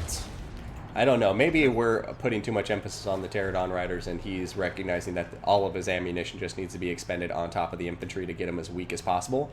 Because when you think about it, the Pterodon riders, yeah, they're not super dangerous to the Bretonians. And look at that, a terror route goes down, and they're actually going to route right off the field. Yeah, the only danger really is that they could pick off the archers and help and force things to route off. Like, this archer was about to route off, and they're going to chase it. Yeah. But yeah, I mean, really, these Hippos and Luen need to be using this this time to whittle down the Temple Guard more and more and go after the dinos. Well, and, they're wasting this time in this cycle charging opportunity. Yeah, couldn't agree more. But I think now that all the Pterodons are dealt with, there's no more distractions for the Bretonians. And at this point, he has a lot of units, and he needs to strategically use these meat shields just to slow down Sand Pit, or Tar Pit, sorry, this Lizardman army, so we can get that cycle charging in, as you're saying. Because once he gets in combat, there's not a lot of mass to hold down his units. And if Mazdamundi charges out away from his infantry, he could easily try to get them separated from the rest of the Lizardman army and just snipe them out with the Hippogriff Knights and Lewin. So yeah, absolutely. And these knights are just remaining static. One is going around a far flank, but it seems very odd to me. As this blob moves forward, he needs to take advantage of that, and he needs to hit them while they're not braced. But he's a bit too far away to punish it.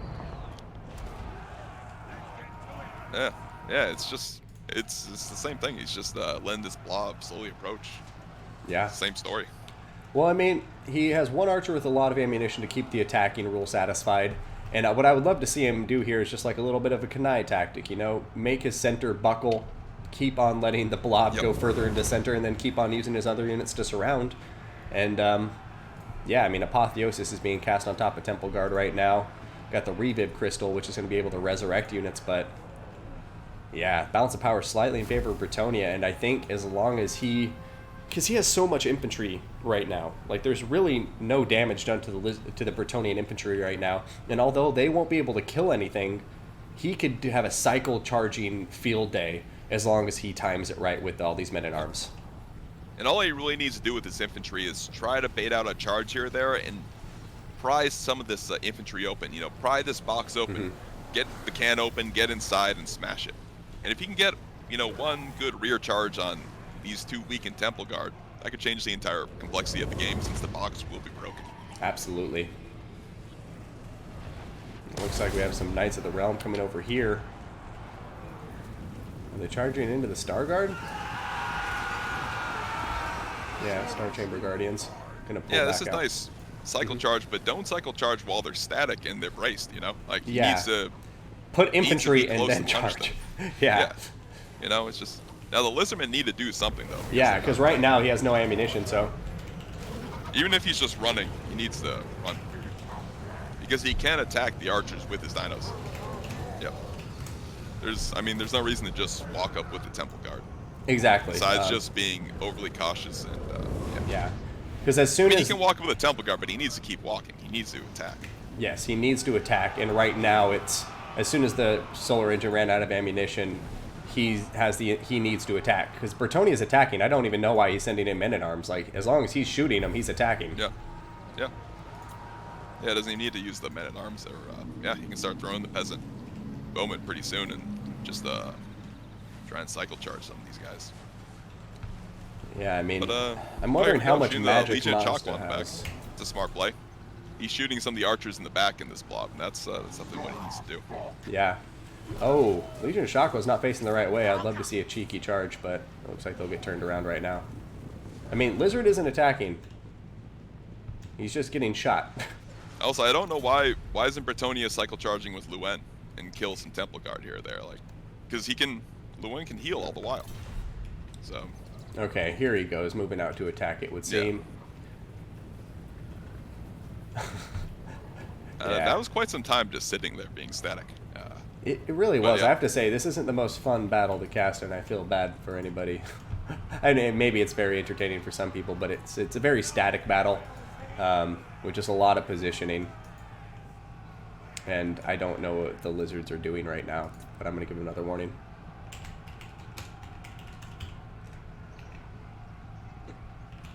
Man, I really wish Bretonnia was just charging in the hippos, trying to kill some of these Temple Guard. You know, just punish this blob.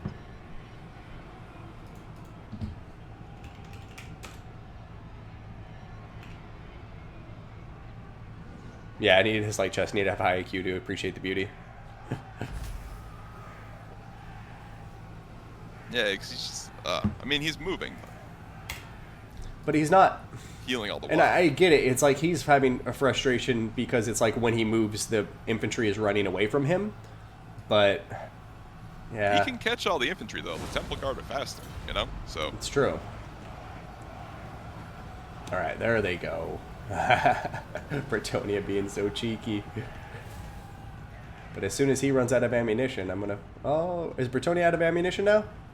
they're about to. I mean, Bretonnia has to do something. All right, But here so- we go. I mean, Bretonnia's attacking. Yeah, I mean, they've he's basically got been attacking men-at-arms all and the while. attack. Yeah. Okay, so now we get into some really high-stakes battle between men-at-arms and Saurus warriors. Can you imagine just being a peasant with like a pitchfork fighting a Saurus? Hell no. No thanks. There goes Lewin with the first charge in. Knights of the Realm diving in with them. Hippogriff Knights going in. And Why? yeah, Why pull are out. the knights going in before the peasantry? You know. Why are they doing this all during the Shield of the Old Ones too? Yeah. We gotta Yeah. pull out. Don't stay in combat. Prolonged combat's a bad idea right now. And yeah, I want more peasants in this combat. Like these guys are here to meet Shield, and they're just watching. And right now, the people taking all of the damage are the important units. These Hippogriff Knights need to get out of combat. Oh, he might. Oh no, he lost. He just lost the hippo. He stayed too long. He lost the hippo. He might lose too. He may very well lose too, and he needs There to pull come him the out. Peg Knights. There goes the second one. Oh my goodness. Yeah, that's huge. The I know, it hippos is. are. The hippos and Luen are the only hope to really smash this box, kill the dinos, and losing models there. It's massive. And Well, it's unnecessary. You know, you need to have the peasants in there first for that exact reason. It helps them pull out. They don't get caught up on all the enemy models, and yeah, it just helps disperse the damage. And if you're gonna be very bold and risky, send in the king. Send in King Louis. He can passively heal all the while. Yeah. He won't lose models, and he'll kill Temple Guard models. And Well- I mean, he'll really dish out. I mean, you can be be bold with the king, but you got to keep those smaller hippos. You know, they're young hippos. They're not quite as battle hardened as King Louis. Send King Yeah, Louis. And let they're him kill not some beaky Temple Guard, level hippos yet. But yeah, I really absolutely. want to see the charge from the hippos on top of these really low health Temple Guard on the back lines. So let's see where they're Nope. diving in on top of the dinos, it looks like. And they're going in the front. They're not getting a rear charge. You know, like it's just Yeah. it's an odd play here. It's an odd play. And now they're setting everything in, but it looks like the Temple Guard, mass moving the dinos, and just everything's getting repelled and terror routed. He needs I mean, Luen just needs to be a hero here, but it's looking Yeah. like the writing's on the wall for the Bretonians almost at this point. Even though the balance of power says it's perfectly even, but I mean, So- yeah, it's just at this point the terror is too strong, and I mean, he needs to start breaking some of these units. I really want to see him focusing on these really low health Temple Guards. You need to start peeling away those units, giving leadership debuffs to the surrounding units. But I think he's focusing too much on like the dinos and not enough on the infantry. Kill the infantry models, and then you can kill the dinos by themselves, no problem with Lewin and the Hippogriffs. But the Temple Guard are the real threat here. absolutely, I completely agree. And look at King Louis; he's at full health. You know, send him in there. You know, bloody him up. Get some. I mean, these Temple Guard are very close to routing. I mean, they do not have immune to psych. So a good charge from Louis. And there's just so many beautiful charge opportunities here. Just needs to get in the rear here, get a nice. Oh yeah, Knights of the Realm going here. The peasants. And this could be their opportunity, and they can't wait any longer because the more the balance of power gets against them, they're a low leadership faction. Balance of power really weighs heavy on them, and they just won't be able to stand and fight as long as they'll need to break this Lizardmen box. Yeah, absolutely. I mean, still got 4 models on the Hippogriff Knight, so there's still a lot of healing that can be done. But, Ooh, a nice charge from the Knights of the yeah, Realm. very nice charge. And Sword of Corone going down there, that's just very, very important. So if he can break off some of these Temple Guard really quick, that would be a huge win. How many Oh. shields of the old ones can this guy pop? They just keep on coming with such frequency. Does indeed. It does indeed. Look at this. I mean, is there any chance he's going to break some of these Temple Guard over on the flank? You got Peasant Mob in here. Got more Knights of the Realm diving in. So close. Hippogriff Knights need to stay healthy right now. If those hippos get back in the air, one charge could break this blob. Yeah, he needs to, get in the air and pull those hippos right back. There goes a terror on top of some of the Temple Guard, but only one of them. The other ones are holding firm. But here comes the Knights of the Realm again. Hippogriff Knights diving back into combat. And oh my god. There's, okay, another terror out on some Temple Guard. This is... Oh, a beautiful Earthblood. Look at that. Just healing a bunch of key units here. Knights of the Realm, Hippogriff Knights. And now he needs to stay on top of these Temple Guard. Keep chasing them. Yep. Oh my goodness. This is... Just chase them out. Look, one of the dinos is about to break. The Reviv is it's on the best of health, and neither is Mazdamundi. I mean, they're at about 75 health, but still, that's quite a bit. Lewin going in on top of the Solar Engine, trying to get that kill. Oh my goodness gracious. Temple Guard still regrouping because they're so damn tough. Yeah, he's not really staying on top. This Temple Guard could come back. He may be able to break this one Temple Guard, though. They still have 30 Spearmen. Yeah, so that one looks like it's wavering. Oh, is he going to be able to do it? No, it's getting its leadership back. At this point, I would almost recommend peeling out of the combat in the center and start killing the units on the peripheries that you've worked so hard to get routed. Yep, absolutely. I mean, dedicate a peasant or two to the blob to keep it occupied. But yes, I mean, he needs to get rid of these Temple Guard. He needs to run out the Solar Engine to have any hope of. I mean, still the Star Chamber Guardian, still the Legion of Chakwa. Yeah. Still two dinos with very heavy armor. Well, not only that, look at the timer, dude. We only have 4 minutes left. I don't know. Yeah, no one likes to draw. No one likes to draw. But yeah, this Solar Engine is dead. I mean, yeah, Solar Engine's dead. He just got those other Temple Guard regrouped up with the rest of this blob, so Bretonnian infantry is very much on its heels. But what can he do here, man? Balance of power is still dead even. Yeah. But man, he still is the king, though. Just send the king in. Just keep killing. Keep killing models. Yeah, like there's nothing there to hold you in place. The king, dive in, keep killing. And this was frustrating because you know what you were talking about. This whole battle was the cycle charging, and if Lewin would have been cycle charging from the beginning, I think all of this infantry would have been dead and shattered by now.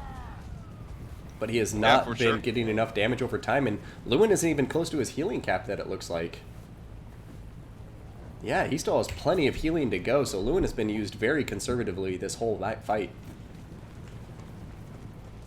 Yeah, well, yeah, just send the king in, you know? If he can just, they just need to get in, though he needs to attack with something. He needs to attack, yeah.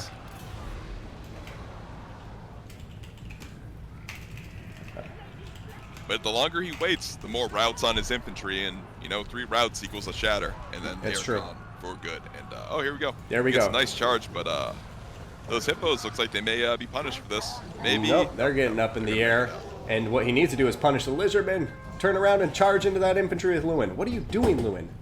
Yeah, this passive play with Lewin is not it's not the best way to gain any advantage. Or be bold. Just go after it, and yeah, look at this. These dinos just chasing away all these poor peasants. The peasants just calling for their king. Come save me, save me. Seriously. Save my fields. Oh my save god. My but the king, Lewin, does not heed the call. This better not be a draw. Oh my god. Because we've had a rule break, and now this, and I don't want to watch this matchup again. Yeah, there's been some moments where Bretonnia was, I mean, just, you know, the last 30 seconds, Brett hasn't really been, like you've said. No, yeah. Come on, you got to attack. Go. I mean, if Bretonnia doesn't attack, we might have to say they lose. I mean, yeah, because at this point he's not attacking. Yeah. Because, I mean, yeah, he's...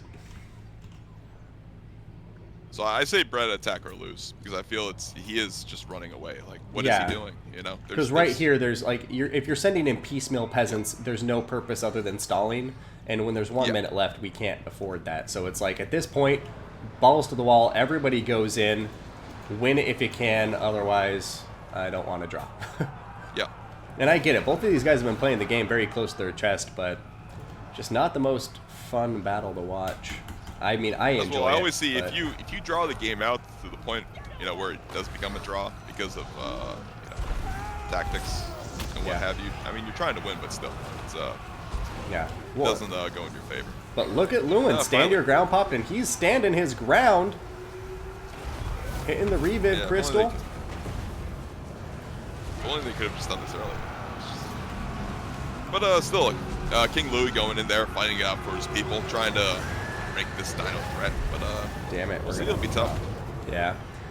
Still so many Star Chamber Guardians and as the movie. Yeah, Terror kicking in on one of the Temple Guard. Oh, I wish I could just add time to this battle because it's going to a draw, and now both players I think are going to feel like they're winning it because the balance of power is in favor of Bretonnia right now. God fucking damn it. Yeah. One for blobbing, the other for not defeating the blob. Disqualify both. Yeah, it's a tough situation. One's a blob, one's Yeah, at the end it was like Bretonnia was running away. In the beginning it was like Lizardmen weren't attacking. So it's...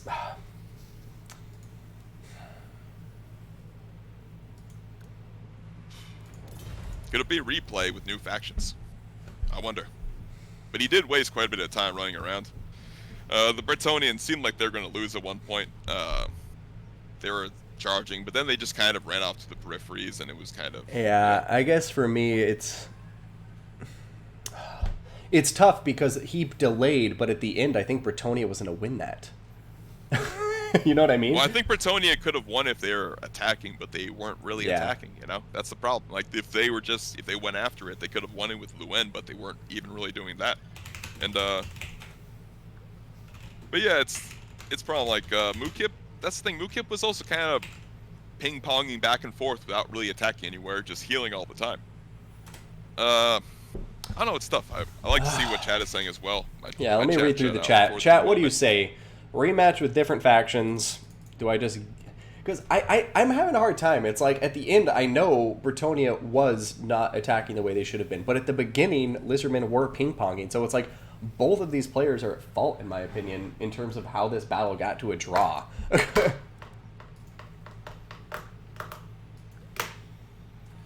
But it did seem like if Bretonnia just went in there and attacked, at one point they probably were just going to get broken. Yeah. With all the Temple Guard and whatnot. I don't know. It's a difficult ruling. Just make sure these two players remain, you know, exhibit good sportsmanship.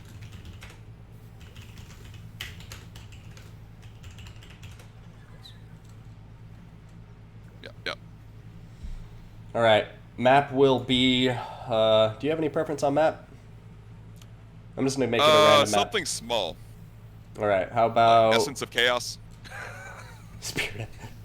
Essence of Chaos, or any of like the dwarf maps like Doc Karaz, or... But I like Essence of Chaos. It's just it's you know, there's nowhere to go. You're right after each other, you know. Yeah. And yeah. Should we do a blind pick? Sure. I think that's fine. This situation.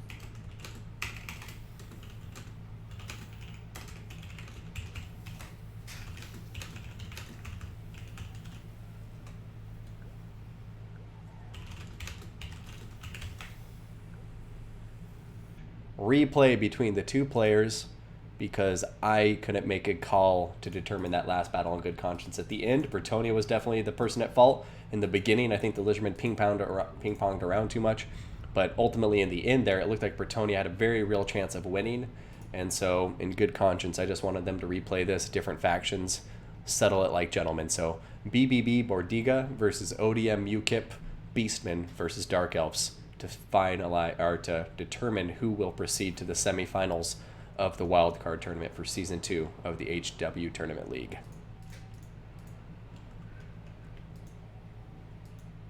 Oh, it isn't exclusively Spanish? Halcon, oh my god! I'm just spreading all sorts of misinformation. And what a glorious matchup it is. Dark Elves versus Beastmen on the essence of chaos, no less. Yeah, I'm sure we're gonna, see that Sons of Goros versus Slaneshi Harvester debate in action right now.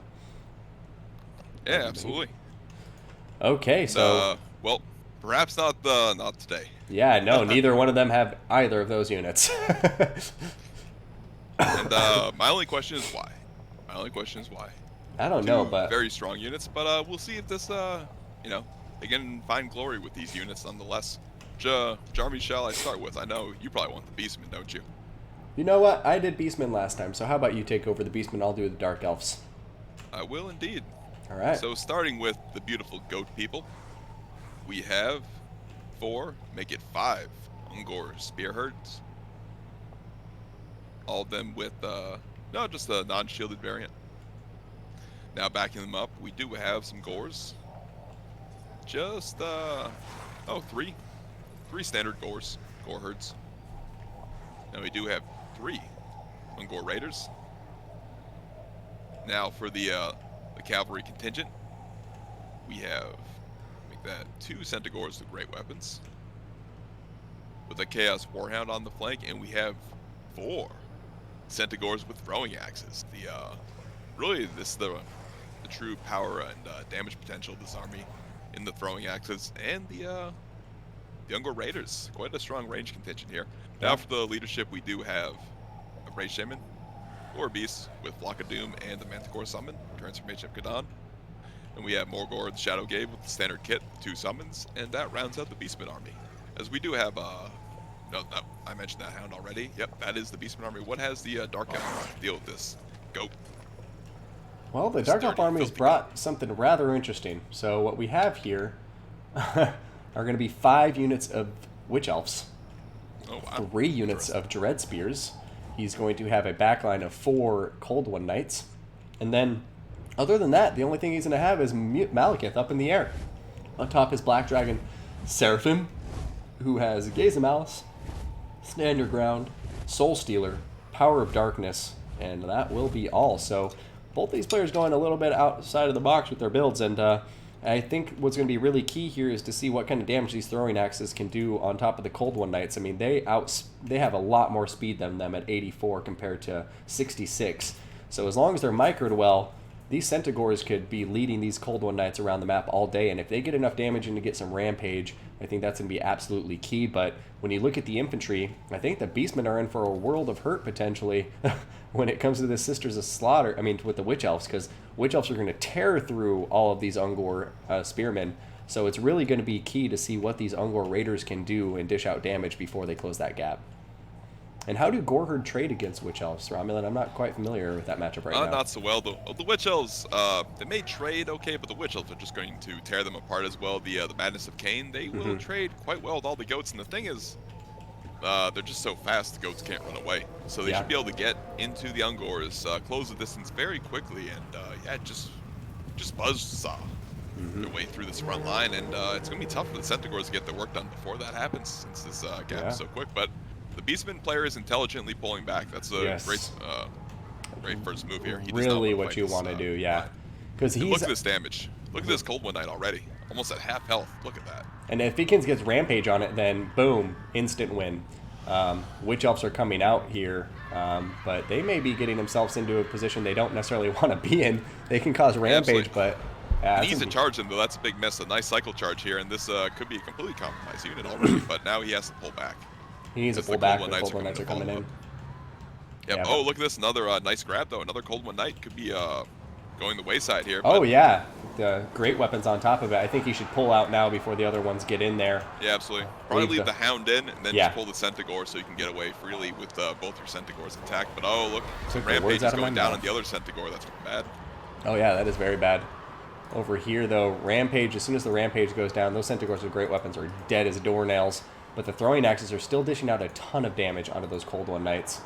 But yeah, now that the frontline engagement has started, it's really the Beastmen are on borrowed time before the Witch Elves can choose through the front line. The Beastmen are doing well on their left flank, though. Their Ungor Raider support has chilled chewed through 2 Witch Elves, and they stand well on their left flank. But as I say Wow. that, the right flank is all Witch Elves, all Yeah, Dark but Elves. they've killed off 2 Witch Elves completely now. The center Witch Elf is dead. The left flank Witch Elf is dead. So Beastmen are still making some gains here with the damage. And also, like you're saying, the Dark Elves won the right flank. However, look, they've won it, but they still have a ton of Centaurs behind them. So they're winning it with the potential of a sandwich. Yeah, and since the Beastmen have been able to stabilize their lines and have this nice little skirmish pocket, they're getting the damage down. Their arrows and axes are just raining down on these Dark Elves, and they are just being cleaved to pieces. Absolutely. I mean, these throwing axes are absolutely paying off dividends, and right now we see the Manticore summon coming in on top of Malekith, trying to distract him from that Bray Shaman of Wild. And yeah, the Bray Shaman just trying to get out there with his life, but he has summoned a Manticore. He's essentially got his work done already. Yeah, he's got a very good Soul Stealer down there from Malekith, though, so that will keep him in this fight. And Witch Elf's coming in to try to compromise all of those Ungor Raiders, but these Centaurs of throwing axes in the backline are just dishing out so much damage onto the Cold One Knights that I think the Beastmen are going to be able to win on the backs of their Centaurs here. Absolutely, and Morgor is going to tank all the melee from these remaining units, and yeah, it looks like beautiful Beastmen play, and these Ungor Raiders are just proving invaluable against this Witch Elf rush. Oh, and, yeah. I mean, it was nice supporting fire to help that front line, otherwise those Witch Elves could have just tore right through those goats and those lowly Ungors. Well, and look at this, even another nice play. The Cold Knights coming in to support, getting distracted by a measly unit of Warhounds who just went in and hit him in the back, and you know, the Beastmen, playing this very well. And I think just these throwing axes with so much ammunition, nothing that could potentially catch them. Like, literally nothing could counter these throwing axes right now. Cold Ones can't catch them. Malekith can't catch them. Anything that tries to chase him is going to get a face full of axes, and they still have about half ammunition left. So, yeah, it almost seems like the writing's on the wall, but Morgor the Shadowgave is in a dangerous position. But Malekith is actually going to call off the assault right there, and I think that's going to give the Beastmen the breathing room they need to finish this out. Soul Stealer is coming down, and Malekith is a beast. He still has some Raptor calves, so we'll see if he can... I think they really need to finish this deal. The Beastmen need to throw all their axes on Malekith, or, I mean, they just need to play this... close the door here. Kill the Raptors, kill Malekith. Because Malekith is... I mean, kill the leadership for the Beastmen. There's always a chance. There's always a chance he can come back. I think we're going to see another Manticore summon coming down here, though, and I think that's going to shift the balance of power very much, because the Bray Shaman just came back. Oh, no, it was an Overcast Flock of Doom! And that did a ton of damage to the Bray Shaman. Yeah. Yeah, look at that. But, I mean, yeah, there's just so many Beastmen over here on the peripheries that are regrouping. A lot of Ungor Raiders that are very healthy on ammunition. 3 of them, to be precise, are now being refocused, and, yeah, I mean... It looks like Bordiga just having a very convincing battle right now. And with that Manticore summon coming down right about now, Malekith is all by himself on the field of battle. Yeah, it looks like the chain route is just moments away as this Manticore comes in to finish the job, and that's GG. Yeah, no, I mean, great game, both players. I was very worried for the Beastmen there with that Witch Elf rush, but the Ungor Raiders and the throwing axes were used to great effect, and really helped him secure, in my opinion, a rather convincing victory.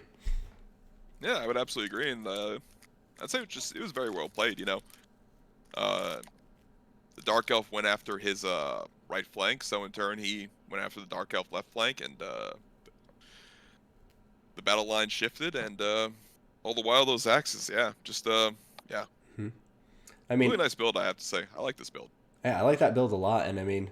Even especially the against Witch a Elves, Dark Elf build like this, you know, just the numbers he brought to the field here, almost doubling the numbers of the Dark Elves, which he needed to do to survive that rush. And you know, even looking at the kills on the Witch Elf, 65, 80, 143, the 3 Witch Elves that got good engagements performed very, very well.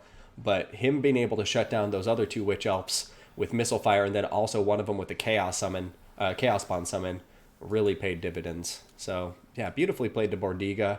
ODM UKIP, great games as always, and huge shout out to both players. Let's see how the sportsmanship is on the other end. Yep, and BB Bordiga is asking to be forgiven for any poor behavior. He feels he hasn't been the most polite, and it's you know, it's always admirable for an admission of a player, and you know, we all get a little tense at times. Yeah, thank you for the recognizing of that, and everybody gets heated sometimes. I've been rude to people. I've been rude to Ninja Hunt on occasion, so I get it. It's as long as you recognize that you were being rude and apologize afterwards, I appreciate it. But yeah, UKIP, great games. It wasn't terrible. Also, I mean, if it did cross a certain line, we'd certainly have to say something. But. Exactly. It's not like there was some times where in tournaments people have been like getting really personal. I'm like, okay, shut the fuck up. I'm gonna ban you. But I didn't see anything that abysmal in there. Yep. Okay. Removing the army blocker, my ugly mug, and let's throw up that intro card. Vicious Atsuma Greenskins versus BBB Chief in the first semifinal round, which will be a best of 3 between these two great players. So. Here we go, loading into Letziger Ford, a map I haven't put in a tournament lately, but I do like this map quite a lot. One of the classics from the original. And I just like it because it's one of those maps where people usually just picture this as the deployment zone, hill versus hill. But sometimes you run into players and they'll come deploy way out here in the middle of the lake, and it just creates for some nice dynamic battles and a lot of good Vanguard opportunities. Yeah, I really like that they've shifted this map. 90 degrees. It's not true for all maps, but this one I think it really just got much better, much better for tournament play as well. It's 2 little ridges, and then there's the swamp battle, which happens now and then, which is pretty cool. Yeah, no, and I love the swamp battle. I mean, and especially when you think about a faction like Vampire Coast, where you have the amphibious quality on all your units, you can really take advantage of this water. Put out a lot of artillery in here.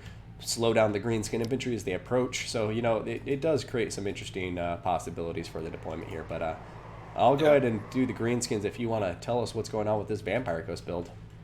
Yeah, and it's an interesting point. Perhaps they do need to shift it all into the water and make the Greenskins go on a route I'm sure they didn't plan on taking at all. Yeah. They probably planned for a short trip across this map. They didn't pack for a long trip through the swamp, no less. They didn't bring any waterproof gear, I'm sure, and they'd probably get dragged down if they do get deployed here. But nevertheless, it looks like the Vampire player is going to deploy on this hill, and he's brought a rather standard list. We have 5 deckhand mobs, standard variant. We have 3 polearm variant, for a total of 8 deckhand mobs. Now we do have 2 sirens, and Now in the air we have 4 of the Dick Droppers, standard variant. Now we have Luther Harkin in the air, and he has the standard sniping kit, all the tools. He has, let's see, Hornswaggle, the power siphon, and that is it. Now we do have a vampire, well, Laura Vampires on a crab, and the heck summons as well. I think he has the stealth item. Nope, he has the power stone and taunt. Now they are going to deploy in the forest and not make use of the swamp on the lower flank there. And let's see, what is the Greenskins brought to deal with this the zombie threat? Well, the Greenskins have brought a rather large army with a lot of missile power. So starting with the infantry, looks like we have 3 units of Savage Orcs, or 4 units of Savage Orcs. Yes, 4 units of Savage Orcs. We're then going to have 3 units of Savage Orc Biggins on the far right flank. I like it. They're all hidden together. He's going to have the Warlord's boys in front of them with their armor sundering, which is going to be very useful against any crab units. Aside from that, he's going to have a healthy number of range units in the form of 5 Savage Orc Air Boys. He's going to have the 8 Peak Loonies on his left flank, along with 2 Forest Goblin Spider Riders and Mogram's Mangy Marauders, the armor-piercing regiment renowned Wolf Rider Archers. He is also going to have, for the leadership, what appears to be a Goblin Big Boss, as well as a Night Goblin Shaman, who is going to have nothing but Vindictive Glare and the Wand of Jet. The Goblin Big Boss will be on top of a Wolf on that right flank. And then for the leader here, I know he favors Wurzag, but which lord did he bring? Okay, there we go. It is the dancing Wurzag himself. It's the dancing Wurzag himself. Wurzag is going to be here dancing in the trees with effigy to get Wah, Fist of Gork, Brainburster, Gaze of Mork, and the Bonewood Staff with the war paint of Wurzag as well. But here comes all of the Greenskin archers pushing forward. Looks like they're shooting at Luther Harkin, trying to get some damage there. A Vindictive Glare going down on top of him too. Every bit of damage counts here to counteract his constant regen. You want to get that chip damage in there early. So we'll see how this works out. I mean, I imagine the Savage Orc Arrow Boys are going to shift their targets onto the deck droppers as soon as they come in range. Oh, and I did not mention the Necrofex Colossus. I somehow overlooked this massive zombie boat unit. I totally just forgot about that too. Yeah, it's absolutely the key unit here. He could start shooting it, because we'll see. I think the thing about Luther Harkon is, with his passive regen, if he wants to kill him, he kind of needs to nuke him at once. I mean, maybe chunk him down, and then he needs to time a couple good magic missiles to bring him down. Otherwise, he'll be all for naught, and Luther Harkon will laugh all the while and heal back. Yeah, I mean, Savage Orcs diving into that. Oh, Brainburst! Nice not as great as I thought it would be. Yeah, it did a little bit of damage. Yeah. For a non-overcast spell, I would say it got its money worth. Yeah, and it'll add up for sure. Yeah, deck dropper shooting into the Savage Orcs. A nice pick there, but I have to say, I don't want to see this many Savage Orcs bunching up on top of each other. The terror route will kick in on them all the same, and yeah, I need to see him be careful there and focus on getting the surround and spreading them out. Yeah, absolutely. They're going in a bit piecemeal here, as some units are still trying to be redirected towards the flanks, but yeah, and you know, he does have the 8-peak loonies. I'm not sure if he sent the loons out, but the loons could just rip apart these zombies if he gets a nice cast here, but they're just kind of sitting there doing nothing. Yeah, no, it looks like he's just focusing on bringing up all of his firepower now, and now that the Savage Orcs are in there, they'll do a ton of work, and Brainburster, that did a lot of damage. Oh, wow. That can be key to melt those sirens and then stabilize his front line. No, I mean... What are these loons doing? The loons are just sitting there. Just really unlike him, too. He's usually very on top of his loon game, but yeah, I would love to see some loons come through here in this blob and just start wreaking some havoc. Right now, Luther Harkon is out there on top of Warzag, though, but he's in a precarious position. Look at how many units he's stuck between. Effigy the Git is down. You gotta be careful. Don't go try to snipe Warzag in between a bunch of missiles, and Luther Harkon looks like he may be dead as a doornail soon here. Oh my God. He's just eating those arrow fires through the face, and those spiders are going to keep him... if those spiders stay on him, he's not going anywhere, and we could have a magic missile at any moment to finish the job. Yeah, he's going to pop down an Invocation of Heck. I'm not sure if it'll be enough. I know some deck droppers are coming down the arrows, but this is key. Take those arrows and just keep shooting. They're getting stuck in melee, just keep shooting. You know? Yeah, just no, redirect them on the Luther Harkon. He's got the Forest Goblin Spider Riders still on top of it. Looks like some more magic there. Oh, missile's gonna miss!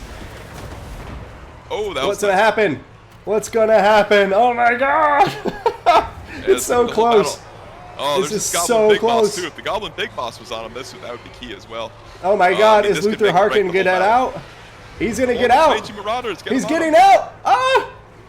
Oh, there's so many tools for the Greenskins that need to be on Luther Harkon right now, but they're not. Nope, Luther Harkon's going to fight another day. Oh. But here we go. He might have another magic missile. This is where he really needs a missile to hit him. He desperately needs it. But here comes Mogrim's Mage of Marauders. I think that missile's about to go down. Oh, here it goes. This could be it. Oh, down to 550, but he's still alive. Mogrim's Mage of Marauders going to chase him, though. Oh, wow. He's not crumbling yet. Oh, now he's starting to crumble. Oh my God, Luther Harkon is diminished. He's not crumbling. He's starting to regenerate, and if Luther Harkon comes back from that, then this battle's could very well go right back in the favor of the Vampire Counts, but the Greenskins need to reshift their focus. Huh?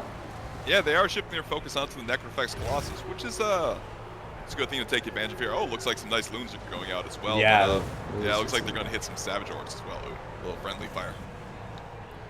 But still, yeah, Necrofex could be dragged down here, and the ethereal damage is disappearing, so terror is being somewhat dealt with. Yeah, but oh no, the Mogrim's Mage of Marauders look like they're about to get terror routed. He needs to get them out of there. Yeah, that could be. Get out of there! Get out of there! Get out of there! All right, they're still dishing out some damage on the return fire as they pull out their leadership, starting to stabilize. We'll come back to that in a moment, because now the Necrofex Colossus is the next thing we need to watch, and I think he may be dead. But I said that about Luther Harkon. Yeah, oh yeah, and he's gained a few chevrons in the battle, so he's going to be quite a bit stronger than he normally would be. Now, the Goblin Big Boss, though, needs to go assassinate the hero, or go after the Necrofex, but these the Greenskin heroes need to be a bit more active. They're just fighting deckhand mobs. I'm really worried that we're going to, see just an Invocation of the Heck come back now. Fuck. I think that's going to happen. He needs to finish these guys off quicker. He has one more effigy to get, which Luther Harkin will not survive again if he comes nearby. But I don't think the cooldown has been passed yet. So, this is going to be really, really, really, really, really, really close. Mogrim's Ancient Marauders got routed off the map. That's a huge loss for the Greenskins. They got over-eager there, trying to go in and help chase down Luther Harkin. But, yeah, I mean, right now, at least the Vampire Fleet Captain is getting singled out by the Big Boss and the Night Goblin Shaman. And it looks like they're desperately trying to kill him off once and for all. But the Goblin Big Boss is taking a ton of damage. But this is exactly what you need to do. Neutralize the healing. As long as this Vampire Fleet Captain is killed, then bada bing, bada boom, the Greenskins can deal with everything else. They just can't have Invocation of Heck. Yeah. Invocation of Heck is gone. Although, there is still healing with, effigy to get. This could be the volley that wins the game now. The Greenskins have been wearing them down, and this could be the position. They might have Gaze of Mork as well. Yeah, I think this is going to be the play of the game. Effigy to get going down. There goes Luther Harkin. No Vampire Fleet Captain of Vampires. No Luther. And I think the writing's on the wall, and we're going to see the Greenskins take this first victory against a faction that they really struggle with. Absolutely, and just the beautiful play with the effigy, the double missiles, all the, true to lore, pretty much an entire Savage army, An entire Savage army with a few goblins, true to Warzag's nature, bringing the war paint and the crumpet. Yeah, very well played to the Greenskin player.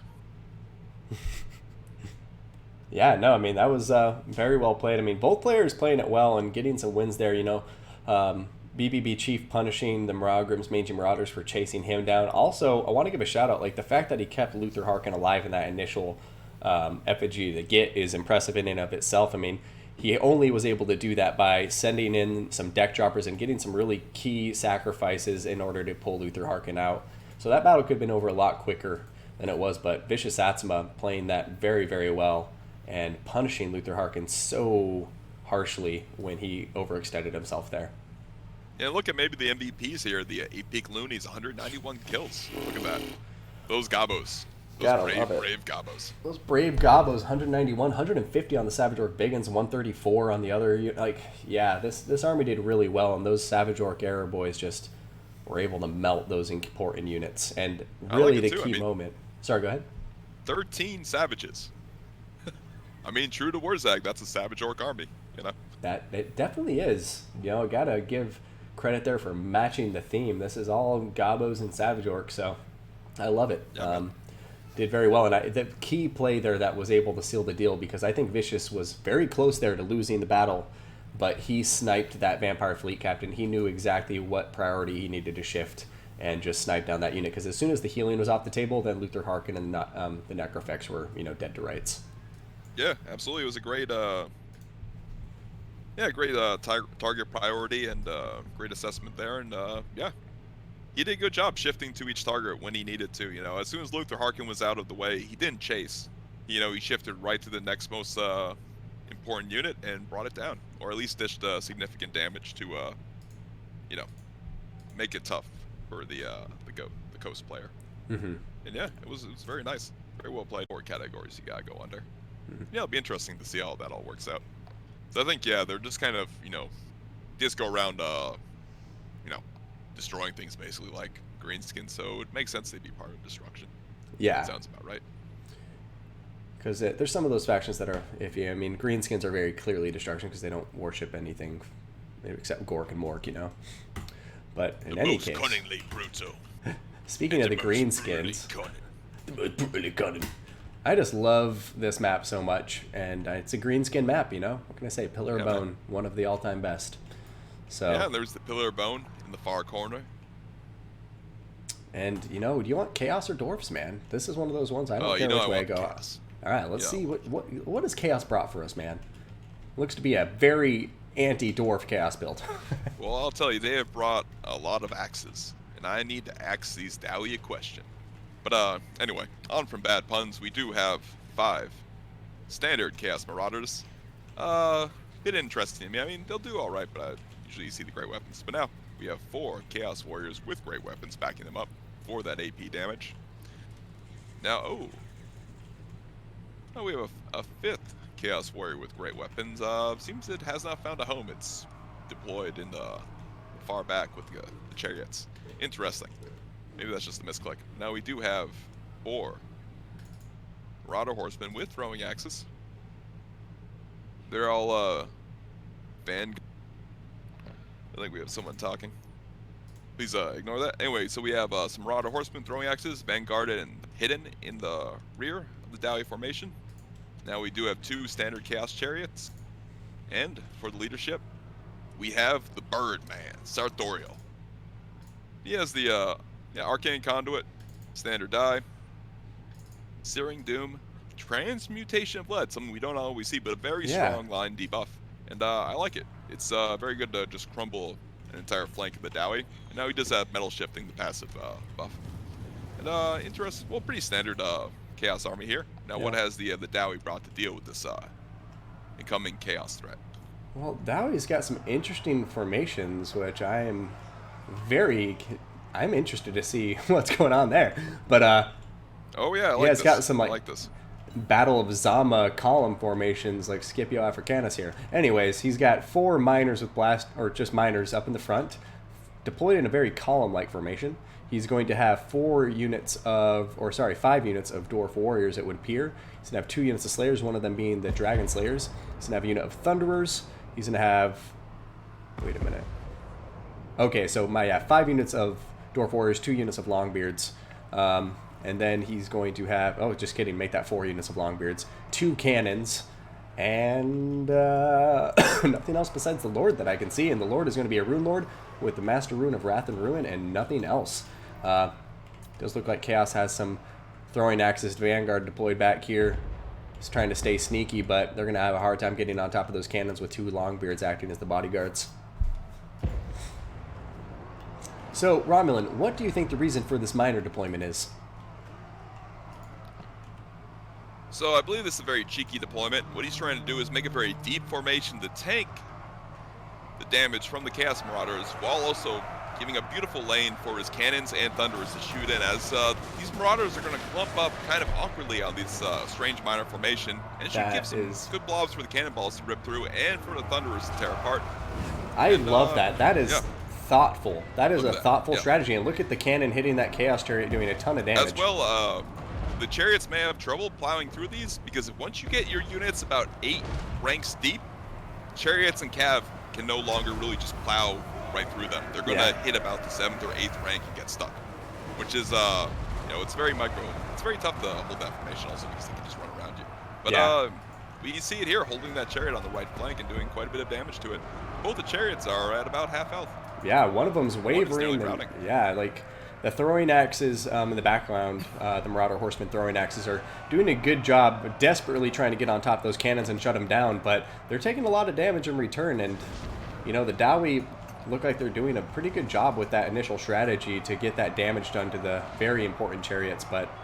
Here you go, I like this. They're getting a nice cheeky charge on these Longbeards in the back to try and break this formation and take this cannon. This is really good because it's pulling the Slayers away from the front line, the chariots and the Sartorial. Yeah. But Sarthi seems very static. He needs to move across his front line to try and tear out those miners. Absolutely. And put down some good damage on these Longbeards. Though his front line is very strong, but you want to break soon as fast as you can. Absolutely. You can't wait. Yeah, and now with the Slayers are back here, like, he's done a good job. He shut down the cannon, but now the Slayers are starting to pay dividends on top of these Marauder Horsemen throwing axes, and, one of the cannons is still full health and very much online. So, I don't know, very much anybody's battle at this point, but the Chaos Chariots look like they've been neutralized for the most part. One's down to 1 model, and the other one still has 3 models, but it's very low on health. As has most of the mobility for the Chaos now, since, most of the Marauders have routed off or are about to do so, and there's only one at relatively decent health. Yeah, and let's check back in on this frontline engagement. I mean, it looks like Chaos slowly but surely going to come out on top for the right flank engagements, but on the left, it looks like the Dowie are actually doing a good job of holding, and that leadership is so pivotal, and it's, if anything, the Dowie are doing their job of just holding that front line back and letting the missiles do the work. However, nice Searing Doom on top of those Thunderers. Yeah, and we'll see as here we go, a nice Master Rune going down on these Chaos Warriors. As the longer this frontline battle goes, the more runes get popped off, and that could deal with the majority of these Chaos Warriors. But here we go. Birdman's coming in the back to try and break this engagement. And that's exactly what the Chaos Forces need, is Birdman to come in here and start wreaking havoc in the back of that Dowie formation. But Longbeard's tough nuts to crack. Indeed, indeed. Look at that. With really just overwhelming pressure, this Longbeard is remaining stalwart and holding back long enough for these Dragonback Slayers to come back here and pressure Sarthi. Yeah. No, look at that. The Dowie have cleaned up the center. Yeah, I have to say, this Dwarf build from BBB Chief is being executed to absolute perfection. I mean, and I'm really impressed with it. I like this Dowie build a lot. It has a lot of good tools, and it basically, you can see how he's applying pressure through so many different methods. You know, he has Thunderers, he has the Cannon, he has some Slayers, he has the the Rune of Wrath and Ruin, and it's just like, no matter what Chaos shuts down, Dwarfs still have something else that's applying pressure. Yeah. Absolutely, just great numbers here. With all these units, it's just quite a bit of flexibility. This Dwarf line now, Chaos is pushing through a little bit, and if they can perhaps push through to the cookie jar, these Thunderers and the Cannon, yeah, it could be in a good spot. But wow, look at the balance of power though, dead even. This far in the battle. Okay. Dead even. Oh, look at that! Nice. That's a beautiful Searing Doom. Yeah, balance power is dead even. Thunderers have finished off the Chariot and now can turn all of their attention to these Chaos Warriors, who I think won't be long for this world as they get shot in their left side. Yep. But the balance of power, still dead even. Anybody's game, and Sartorial still on the field. I think Sartorial is kind of like an Alariel kind of situation in this Dowie matchup, where as long as he's alive, there's no saying Chaos doesn't have a chance to win. Yeah, if he can just ping-pong around and occupy and put damage down across this line, he still has some cav returning. He still has some infantry to help pressure these lanes, and it's still anyone's game. It's Absolutely. been quite a battle. Ooh. And look at this. Oh, this is, with the Slayers on him, though, this could be tough. Yeah. Sarthi isn't the fastest. He has a good animation and some of the highest mass in the game, but... Oh, another Searing Doom. Searing Doom. It's going to be huge. Just the value that he's getting from those Searing Dooms is so high. That was a 2-for-1. Thunderers and Dragonback Slayers. Yeah. Basically the two most important units on the field. Oh, absolutely. I mean, the only things to kill Sartorial are going to be those Slayers. I mean, fortunately for the Dowie, they still have another unit of Slayers that have about a quarter health if the Dragonback Slayers falter. But more importantly, the Dragonback Slayers have the speed debuff that you really don't want to lose. Indeed. And with that, I mean, Sarthi had just 39 speed. You know? That is very slow. And slower than the Slayers, in fact. But here comes Sartorial coming right after these Thunderers.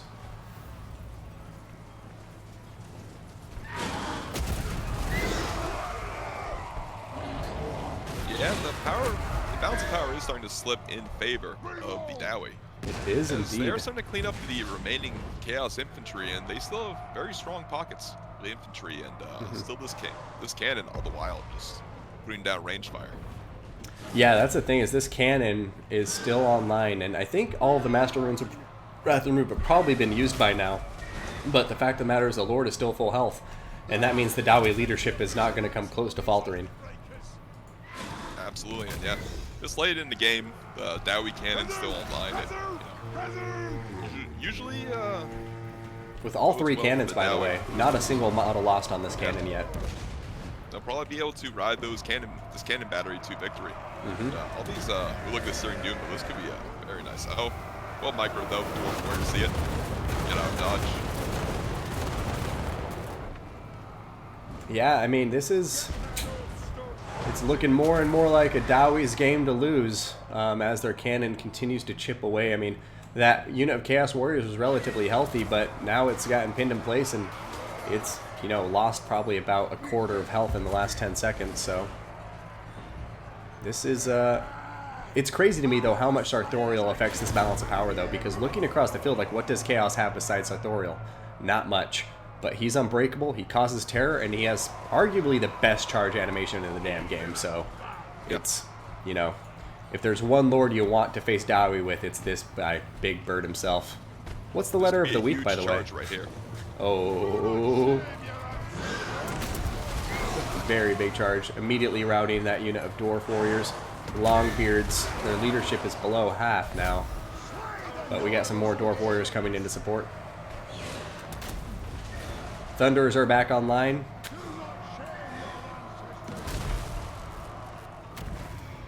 And this cannon still just hanging in there. Absolutely.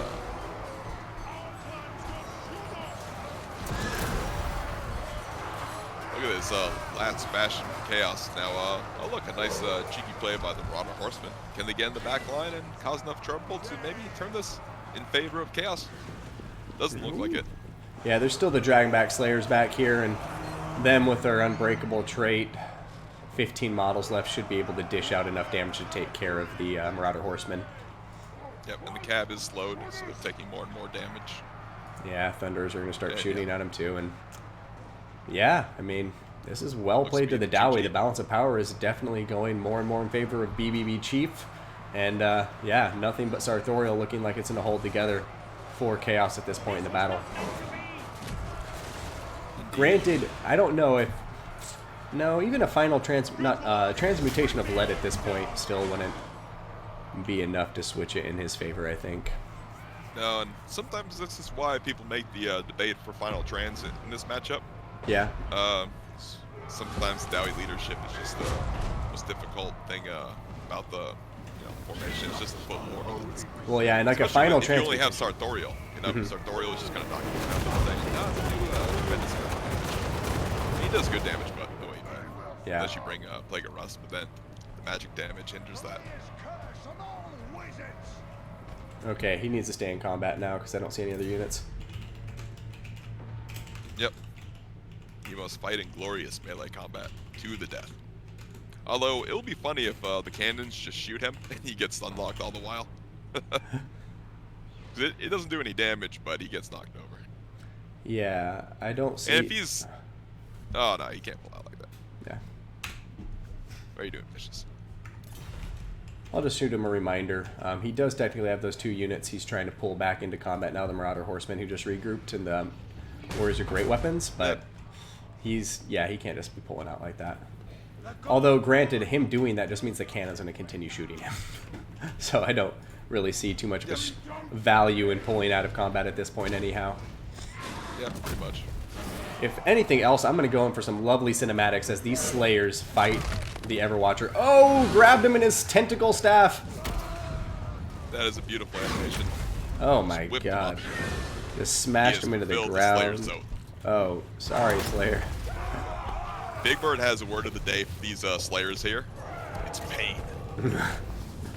What do you predict? Pain. Pain. Oh, looks like he may take a few cannonballs. Oh, look at that. You okay there, Big Bird? Just got slapped around. It's funny, he doesn't take much damage, but he still gets slapped around by it, and it's funny nonetheless. Nonetheless. And how many Slayers? Is there only one? Oh, one Slayer. One Slayer chasing him? Hey, get back here! You poultry.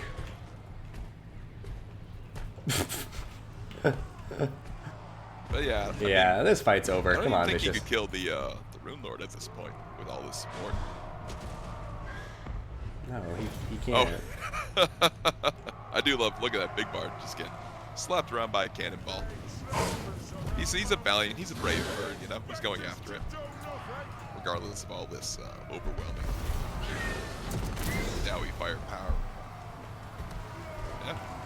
Dowie proving that their axes are superior to Chaos axes.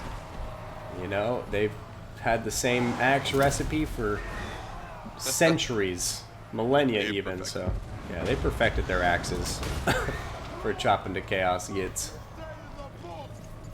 Oh, that charge animation.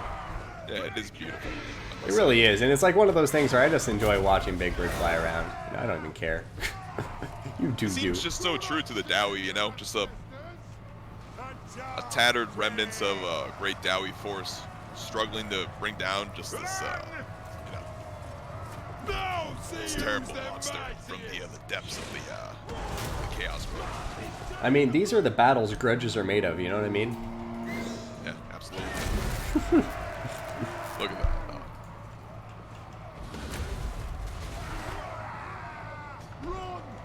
It is glorious to see Slayers just bitter.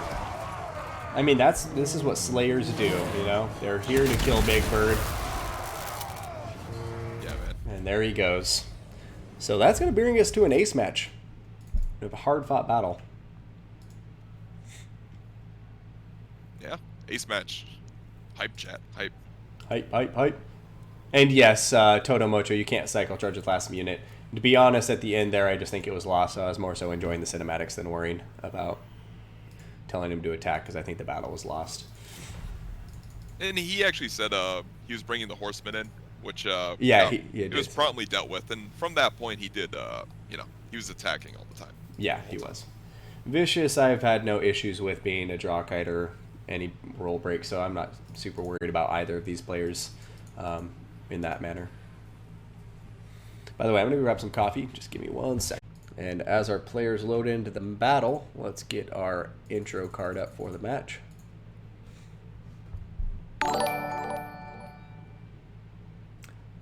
Vicious Satsuma versus Chief. Lizardmen versus Greenskins, respectively. And I want to say thank you to Zabaratore-san.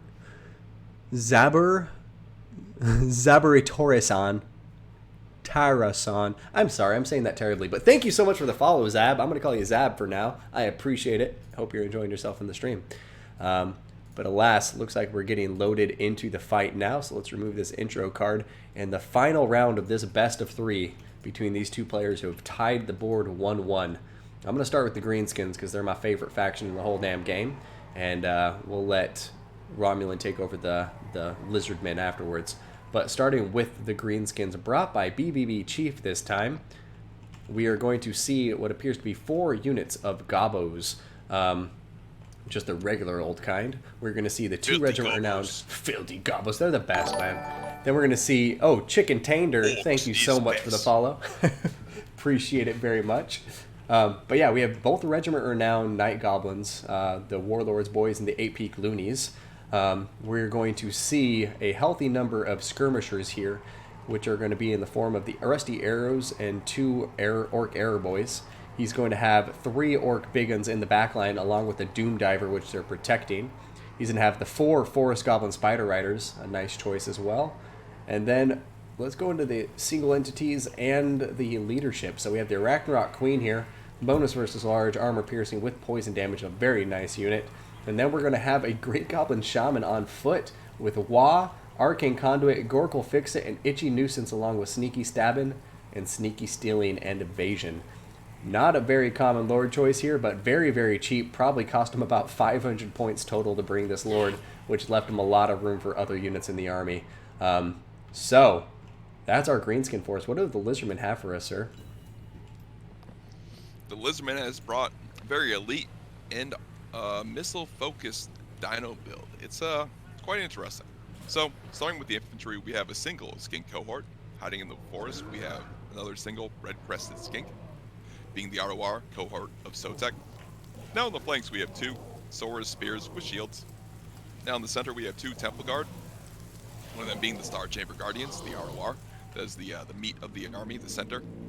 And we also, now we have, for the dinos, we have a Stilodon Solar Engine, one Ancient Salamander.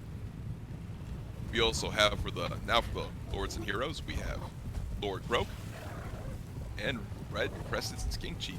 He has, look at this, the Opal Amulet, Foe Seeker, and the Warrior's Crest. So, pretty interesting build here. Some strong artillery power, but as well, very good matchup with Croak, and it'll be interesting to see how the Red Crested Skink Chief does against the Arachnarok Spider.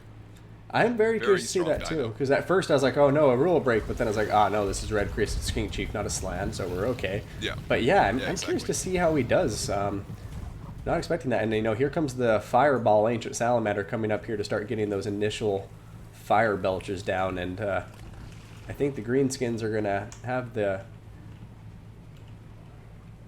pressure on them to close the gap, just because I think the fireballs and the solar engines are going to be able to do enough damage against the Greenskin infantry. Whereas the Doom Diver, I don't know. It will do well against single entities and stuff, but I feel like the range advantage is slightly in favor of the Lizardmen, at least in terms of artillery. Once the gap is closed, the archers are definitely going to swing it back in favor of the Greenskins. I'll be really interested to see how the Doom Diver does against the, first volley going from the Salamander. Oh, wow, just roasting those goblins. Absolutely brutal. And those are the Apic Loonies, maybe the most important unit in this entire Orc army. Yeah, you need that unbreakable unit to be the anchor of your army. I think that's the biggest weakness of this army is leadership. And they just got torn apart. Send the Gobos in, not the Apic Loonies. My goodness. But now the Doom Diver is going after the Solar Engine. I'd probably like to see you go after the Salamander. It's a smaller target, but it does have significantly less hit points. And yeah. Oh, look at that. It is steady damage on the Bastildon, though, and there's no healing for the Lizards. But look at this little skirmish war here. We had the Croak, though. Whoa. Where does he... Nice dodge. He had a spell go down on the nice Rusty Errors, but it was a nice dodge. No damage taken. Very good move there. Well, certainly. I mean, that's the only magic that the Lizardmen have, right, is the Croak offensive spells, huh? Yeah. Oh, they wow. have no healing whatsoever. That's interesting. Yeah, absolutely. And, wow, this is quite a bit of posturing here. It'll be interesting to see who can come out with an advantage here, because both players have brought strong range contingents. We have artillery, we have strong monsters. Yeah, it's just so many goblins, though. He cannot afford to do that. Guard? Yeah, wow, look at that. He cannot afford to get that far out of... Oh, no. Why are you putting those guys so far forward? The Ragnarok Queen comes in here, and she can have a field day against this red crested skink. Gorkle fix it. Gorkle fix it going down. He's not getting out of... He's not going anywhere fast. And, well, I say that. There's a charge animation. And he does have a foe seeker popped, actually, so... He needs to get out of there, though. He's taking Ooh, is it going to happen? Oh, a big old fireball going in there, and now here it comes. Uh-oh. Yeah, the Rusty Arrows could be absolutely more than busted. They are... Oh, wow. That was They are painful. rusted through now. They are falling apart. Here comes another fireball to seal off the deal, and that one didn't do too much damage, fortunately, for the Greenskins. But, yeah, Lizards getting some really key breaks there with the fireballs and the Croak ability. Oh, it's tough, too. All the goblins are just kind of pouring in fights they don't really want to be in. No, I mean, the Warlords boards might... Yeah, some of these goblins might do well against the skinks, but yeah, look at Temple Guard just chewing through everything. And the Lizards just got a really nice charge across the line, and they're chewing through everything. Yeah. Couldn't agree more, and I mean, the one mistake I think the Lizards have made so far is just letting their Lord get so far ahead of everything else, but there goes Wah. We'll see if that swings the momentum at all in the front line engagements, but I just still don't see the Lizards, I mean the Greenskins breaking through these Temple Guard very easily. Oh, wow. Another huge hit from the Ancient Salamander going in on this engagement on the edge of the ridge here. And look at that. Another spell going down by Croak. Big damage on the Orc Biggins. Oh, here we go. If the Spider can kill the Red-Crested Skink Chief, that could be a way back into this game for the Greenskins. They need to rely on their range and their monsters. Yeah. And all their spiders to try and get in this battle. Oh, look, a nice charge on the right flank. They are ripping through a sword of spear. Yeah.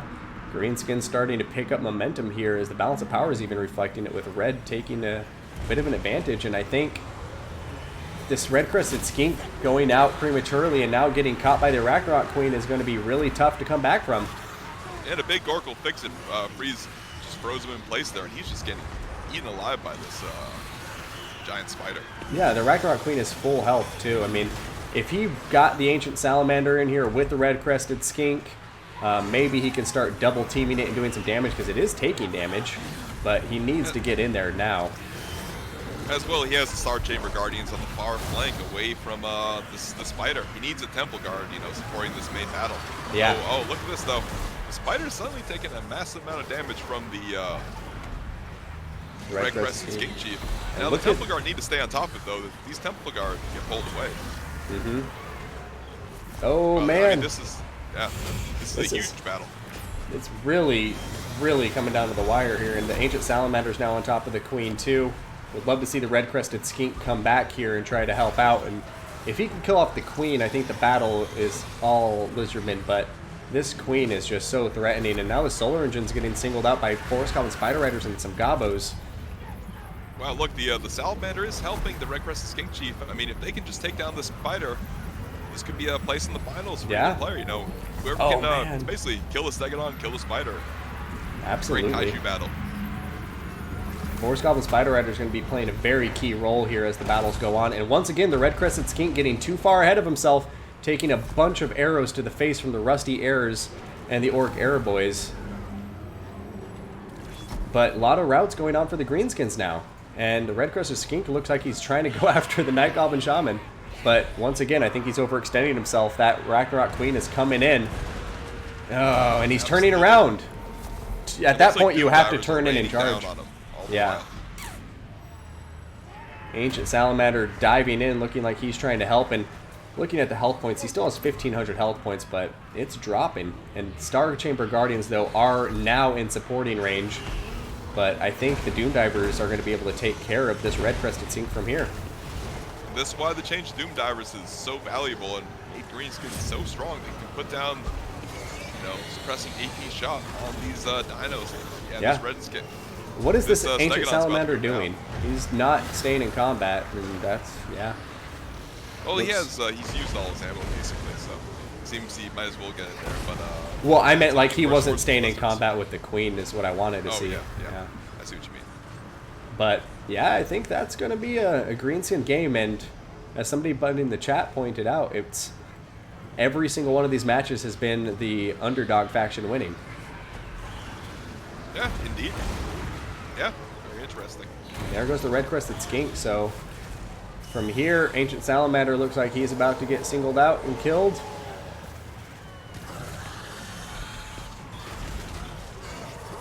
Yeah, wow. And a very interesting Greenskin army here. Just Absolutely. Yeah. It looks like Krolk is going to be able to get some more kills before he's done completely, but this stage, good game to Chief. Well played. And Vicious Satsuma being a good sport, letting him know well played as well. And, you know, great games to both players, but Chief earning his position in the finals here with this wonderful Greenskins play against the Lizardmen. And yeah, that not having the healing for the Lizardmen, I think, you know, it's a tough to win that. Oh, look at him go! Goodbye, Croak. Oh, man. Croak is no more, and that's a GG for the Greenskins, and we have our first finalist. Yeah, first finalist. Zero versus Bordiga. Yeah, Vicious still has a chance to make it. Oh, and the finals has been, we know our finalist. It is Chief and Zero. It is indeed. So Chief coming back after a 0-1 deficit and winning that 2-1. It looks like Low Zero was able to defeat BBB Bordiga 2-0. And now we have our third place match. Give our finalist a little bit of a break, if that's cool with you. And we'll go from there. Sounds like the best way to go about it. Cool. And look at these units. Croak still got 200 kills. Salamander still got 164 kills. Well, 207, 164, 370 kills between them. But of course, that's only or not even a third of this Greenskin force. Just so many goblins, so many spiders. I mean, the Spider Queen brought her whole brood there with four goblin spider riders. Quite a bit of arachnic. Quite a bit of arachnophobia for the Lizardmen to deal with. Absolutely, and I mean, I think that was a battle that, looking at the kills here, I think the Lizardmen lost that just because of the red-crested skink sacrifice. Like, initially there, he sent that skink chief too far in advance, got about a quarter damage done to his health by all of the missile fire, without really dishing out any damage in return. And from there, that just set the pace because, like, look how much damage the Ragnarok Queen took once the red-crested skink chief started fighting her. Like, she started melting pretty quickly, especially when the Ancient Salamander came in there. But taking so much damage initially from all that missile fire really hurt the chances in the late game. And, you know, not to take away from from Chief's gameplay there, he played that beautifully. And yeah, I think he totally earned that. In his army composition, I liked quite a lot, especially the Forest Goblin Spider Riders. People underestimate those, but they chase off your routing units. They help get rear charge penalties. They add the poison on those key engagements. So really well played. Yeah, and one goblin and the Forest Goblin Spider Rider were able to kill a Sora Spear with a nice rear charge. You know, that's really good value right there. 2 units, quite a bit of flexibility, and for less value, eliminating a stronger unit. Yeah. So, yeah, well played. We need that screen blocker off. I got that screen blocker off. Don't you worry. I'm going to save the Greenskin army for you, man. I know you will enjoy it. Oh, thank you. I'll go over this Elvish army here. Okay, that sounds good to me. And I guess let's start with the blue Greenskins, eh? Oh. Indeed. Oh, I do. Okay. I thought so. Starting with the infantry here, we got ourselves some gobos. What appears to be 2 gobos. The Warlord's boys up front. We got the 8 peak loonies in the back. Got 2 black orcs. We got the rusty heirs. We're going to have 2 units of wolf rider archers. One of them being Malgrim's Mage and Marauders with that armor piercing damage. Going to have Forest Goblin Spider Riders with the Goblin Big Boss on a wolf in the back. And then, oh, I need to change my army banner already because he brought Wurzag. So let's put Wurzag up there for the Greenskins. So he's got Wurzag on Spleen Ripper. He's going to have Effigy to get Wa, Brainburster, Gaze of Mork, as well as the Bonewood Staff and Wurzag's War Paint.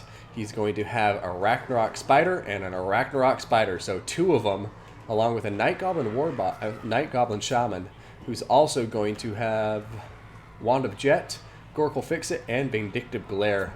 Gorkle Fix-It is an excellent spell. Glad to see him using it so well. That appears to round out the Greenskin army. Now, what do the High Elves have for us? Now, the High Elf has brought an interesting force. Rather straightforward, I will say, as it's quite a bit of melee infantry. Now, we have 5 spearmen, 4 up front, 1 in the rear.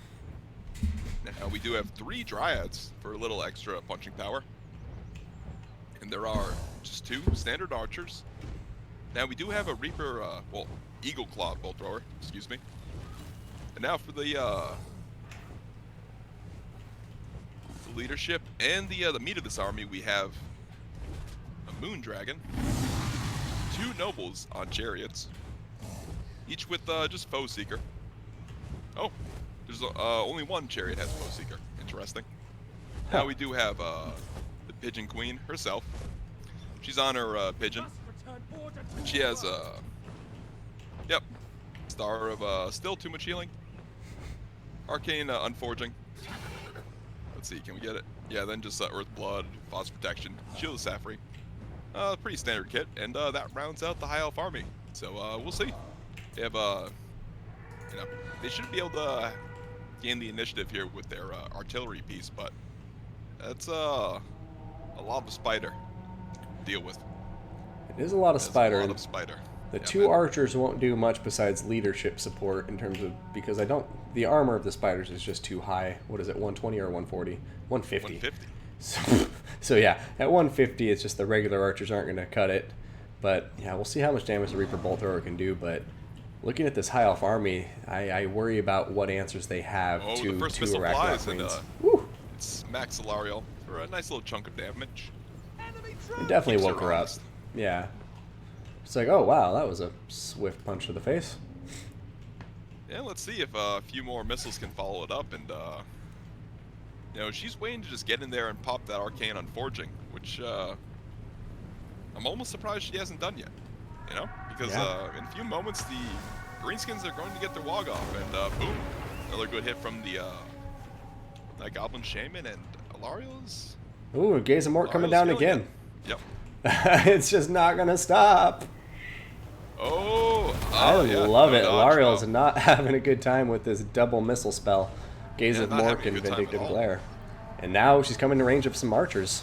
But Arcane Unforging is definitely trying to get coming. after. Yeah, she's just trying to get that Arcane Unforging, which she definitely hasn't popped it, so I'm surprised we haven't seen a Dawg either. Yeah, he needs to pop the Dawg right now. Wah. It looks like he's trying to get an Effigy to get. Seconds ago. Pop the Dawg, what are you doing? Vicious! Now he's just getting into range of that Arcane Unforging. I don't know if he's just desperately trying to get an effigy to get off. And that would appear to be it. But there goes Unforging, and the wall hasn't gone off.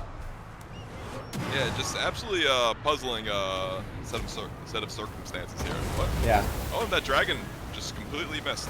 Oh, but Alariel is getting ripped apart. Yeah, she is. My goodness, the Pigeon Queen's having a terrible time. The Ragnarok Queens, I mean, checking up on the right flank, Black Orcs, Gobos. Everybody's closed the gap. And at some point, I'm sure the Greenskins will be like, why didn't we get a wah? I feel so tired. But it's funny because regardless, they're still chewing through this high elf front line relatively easily. Oh, yeah. With relative ease. And yeah, with that Dawg, they probably would have punched through already and been in this back line. Yeah. I do really like that he had the Gobbo Big Boss and the Forest Goblin Spider Rider on top of the Noble. They were able to do quite a lot of damage there. It's a nice combination. Once again, using the same combination to prevent that Noble from chasing down Warzag. But, yeah, we'll see what happens here. Oh, definitely. Dragon coming in to follow it up, but oh! Spider. Alariel! Sorry, Alariel's down to 300 health points. Oh, yeah, the Pigeon Queen. Oh, she's gone. That Earth Gone. Blood, and she routes. She's not far from the edge of the map either. Oh, I suppose it's... Yeah, she'll be okay. It's a bit far. It's like 500 meters. Oh, but a nice brain burster going down there, too, that I didn't mention. But, I mean, right now, Warzag needs to be careful here. He's got the Ragnarok Spider and stuff all nearby. I don't know why they don't just turn around and start killing this Noble altogether. I don't know where that Spider is even going. And a huge breath going down on top of the rusty arrows. Sorry. Nope, but it seems these spiders... Oh, look at the far flank. One spider is about to rout. Oh, my God. Oh. Alariel's over there, Star of Averlorning just herself. just barely trying to stay in this battle. But yeah, look at that. One, they finally caught that Noble with the spider as you were oh, there we go. and here we go. They might catch a second one as well. And if they can clean up the Nobles, I mean, that's basically the only threat that remains. Since the dragon is pretty hurt. Well, yeah, and there's just not a lot to answer these Ragnarok spiders anymore. You know, it's as long as the Nobles are dead, then the Greenskins are okay. And one Noble's getting chased by the Goblin Big Boss and the Forest Goblin Spider Rider, so he won't come back as long as they don't abandon that chase. Looks like the Moondragon's going desperately trying to save him, but it's gonna have a hard time catching up. Another Gaze of Mork. Oh. Alariel's just this entire battle been having the worst time of her life with those missiles. Yeah, just running for her life, and still some Black Orcs in good health. Still 2 spiders. Yeah, this Greenskin tide is... It does look like Alariel... Alariel getting in combat with the Big Boss, and the Big Boss is kicking her ass. The Moondragon's coming in to help, and then the Big Boss should be dead. That changes things, but look at Alariel. She has hit her healing cap with only, well, very close to her healing cap, with only about 700 hit points remaining. Absolutely, and then with all the magic missiles still in play, because they don't cost a lot of magic, she's very, very much in danger of getting sniped now. Yeah. Still missiles with the Greenskins. Yeah. This is just the vicious Greenskin force, and that's the GG. Yeah. I mean, those magic missiles, I think, really caught our High Elf player off guard in terms of how much damage they were putting out. And I feel like, you know, having Alariel be so threatened so early on is not something you want to be dealing with. And I think from there on out, he just had a hard time getting the momentum back in his corner. Yep, indeed. Indeed. And not only that, I mean, the Wah was never even popped. So, like, it was... did you see it ever get popped? Did I miss it? I did not see it. And I think I missed the Arcane Unforging, though it looks like it went down, the damage Warzag took. Yeah, I saw the Arcane Unforging go down right around the same time as the effigy to get on Alariel. So yeah, there was no Wah there, and he was still able to win in a rather convincing victory. And really, at the end of the day, it was just double Ragnarok spiders. High Elves, like, look at it on the field. What did they have to counter that? The Reaper Bolt Thrower is about it, and even then, you would be shooting them all day to get enough damage in. Yeah, the double spider build. It's the thing. And yeah, it was played very well here by Vicious. Absolutely. Now let's see how Triple B responds here. Okay, ladies and gentlemen, here we go. 1-0 lead for Vicious Satsuma. We got High Elves versus Norska. Vicious versus Bordia for the third place position and the final slot in the top 8 finals. Score.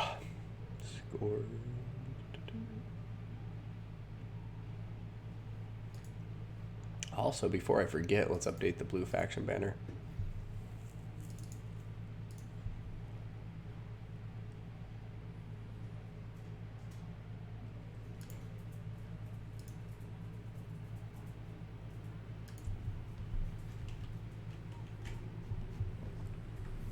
Thank you also, Romulan Dawg, for co-casting with me today. You've been here since the beginning. It's been nice having a co-caster for the whole tournament. Yeah, always a pleasure, my man. Always a pleasure. Tyrion always looks like he has a case of baby face in that intro. Yeah, I guess he kind of does. Tyrion is just a big baby. Teclis is the real man. Sir Benjamin Cumberbatch. Alright, buddy. You want Norska or High Elves? I'm easy. I'll go with the High Elf army. Alright. It keeps hopping around, though. As it looks, Oh. yeah, it's not very big. So it should be, yeah, we'll go through it very quickly. Just 2 spearmen, 1 Lothran Sea Guard, 1 standard archer, 1 Tyrannok Chariot. Now we have 2 Lyrian Reaver Archers, one of them being the RORs. Actually make that only the ROR, Lyrian Reaver Archer. Now we do have a Shadow Warrior. As well, we do have 3 Silver Helms. Interesting. So no Fireborn for the cavalry. But now we do have a dragon, a Sun Dragon. The youngest of all the dragons. We have a Mage of Heaven as well on a chariot. It has Windblast, I think that's Scroll of Hoeth. No, the Starwood Staff. As well as Harmonic Convergence and yeah, and Tyrion. We do have Tyrion. Oh!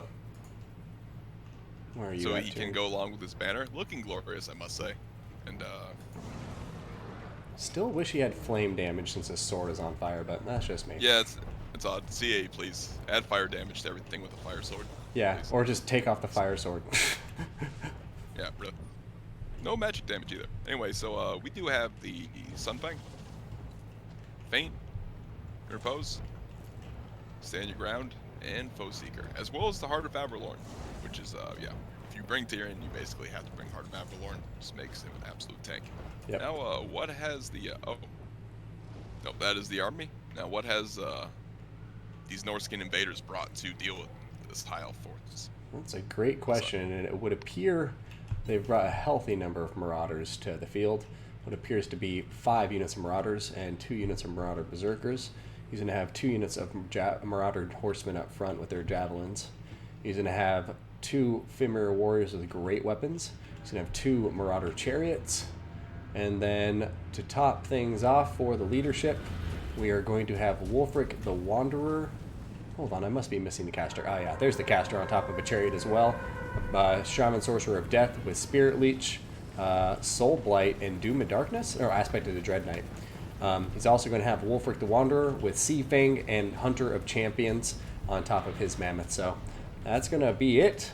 And we'll see who comes out on top. And right now the High Elves are going to have their work cut out for them, as they're going to have to do a lot of skirmish damage, a lot of cycle charging without getting themselves stuck in any combats, because this is very much a Mountain in the Viper situation, where as soon as the High Elves get in combat, I feel like the Norskins are going to just start crushing them in melee. But looks like these Fimir War... Oh my god, what are you doing?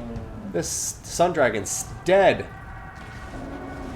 Yeah, this is very odd. This is all very odd. Maybe he thinks Tyrion can fight the Mammoth. He does have Hunter of Champions popped on him, so his melee stats are quite abysmal right now, and Norskins are getting closer and closer. And Ooh, here comes a Sunfang. They almost caught some of this cap. Oh, but look at that dragon.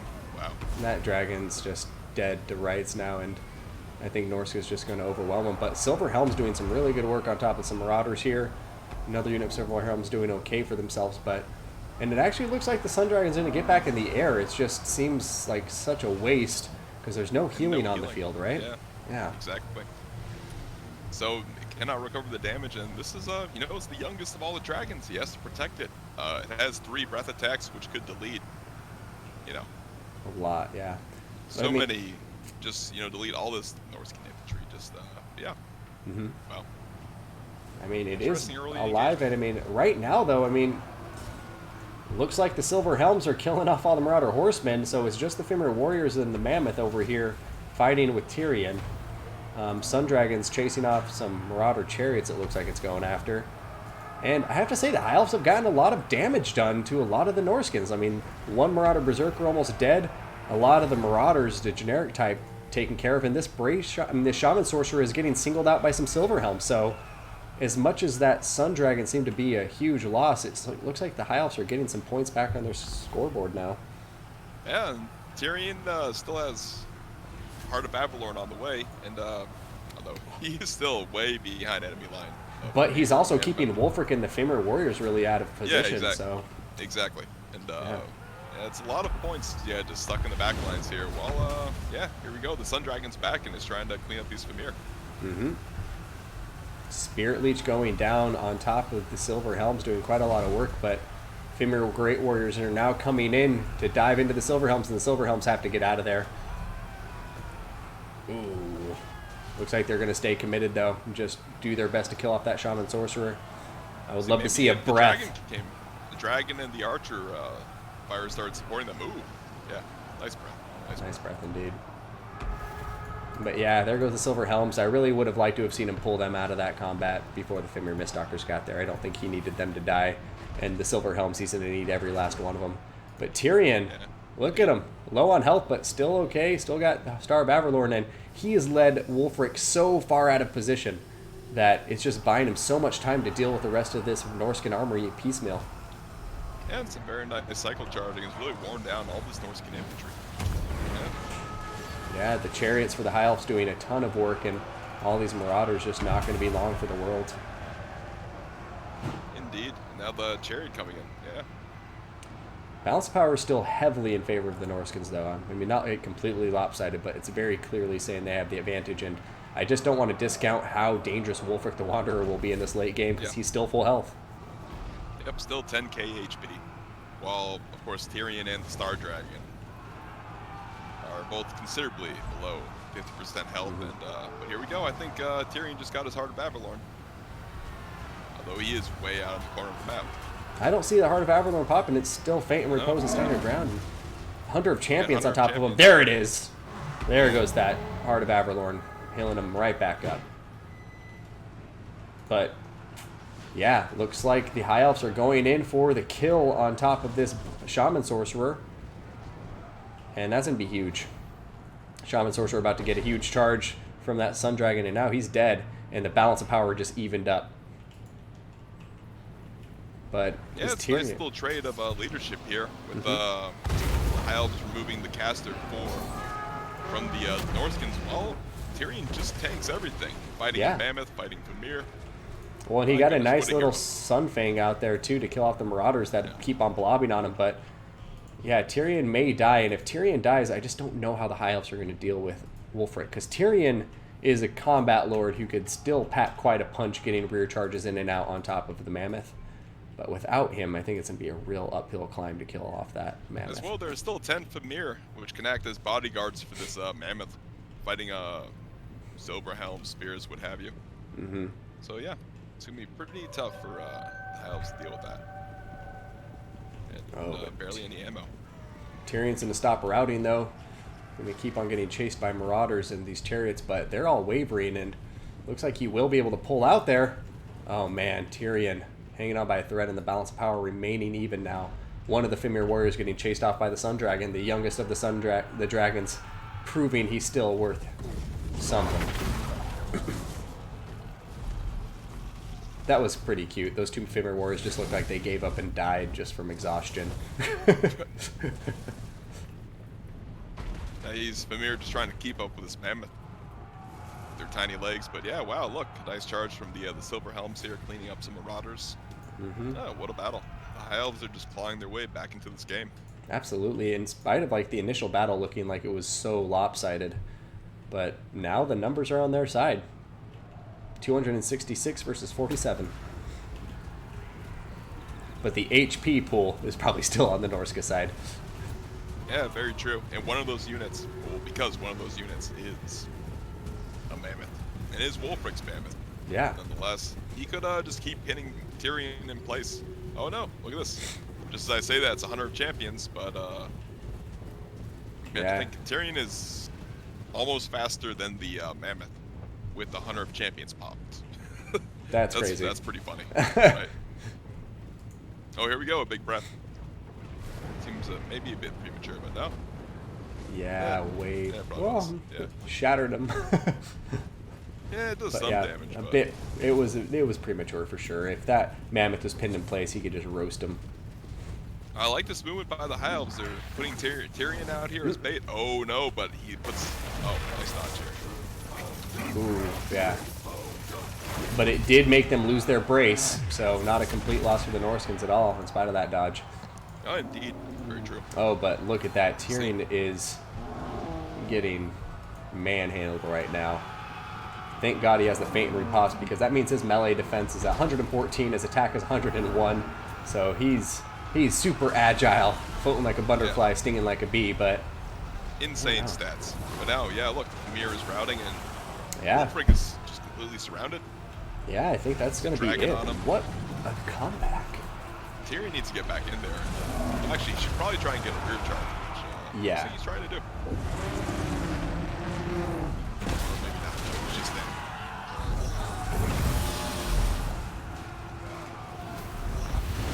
I'm not sure if the mammoth is fighting the dragon. Oh, there we go. Oh yeah, I was going to say that dragon probably wants to get out of there. As soon as the mammoth starts turning around, get the hell out of there, dragon. But here comes some charging silver helms, looking like they're trying to support that dragon in the combat. And wow, that is a comeback, guys. That was not expected, and that was beautifully played to Vicious Satsuma. Yeah. In spite of some really promising engagements in there early on there for Bordiga, he was bulldozing the High Elves at first, but I think he just took the bait of Tyrion a bit too hard, and then he got pulled around the field while the High Elves just piecemeal took out all of his infantry.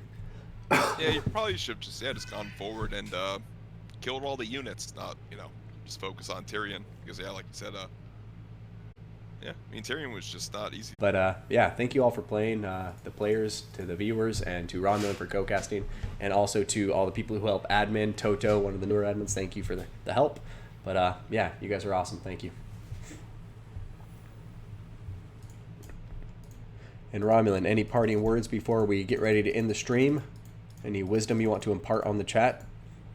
I'll just say, y'all be excellent. And give them the big chopper. The big chopper. Get the crumpin'. And, yeah, thank y'all for being here and joining us on this Saturday. And hope to see y'all soon. Yeah, no, I'll catch you later, Romulan. You take care of yourself. I'm going to go remodel a bathroom, and I'll keep you guys posted on when the finals will occur. And we'll also try to get that a match between BB Chief and Zero casted in the near future as well. In any case, take care, everybody. Love you all. My son HW, signing out.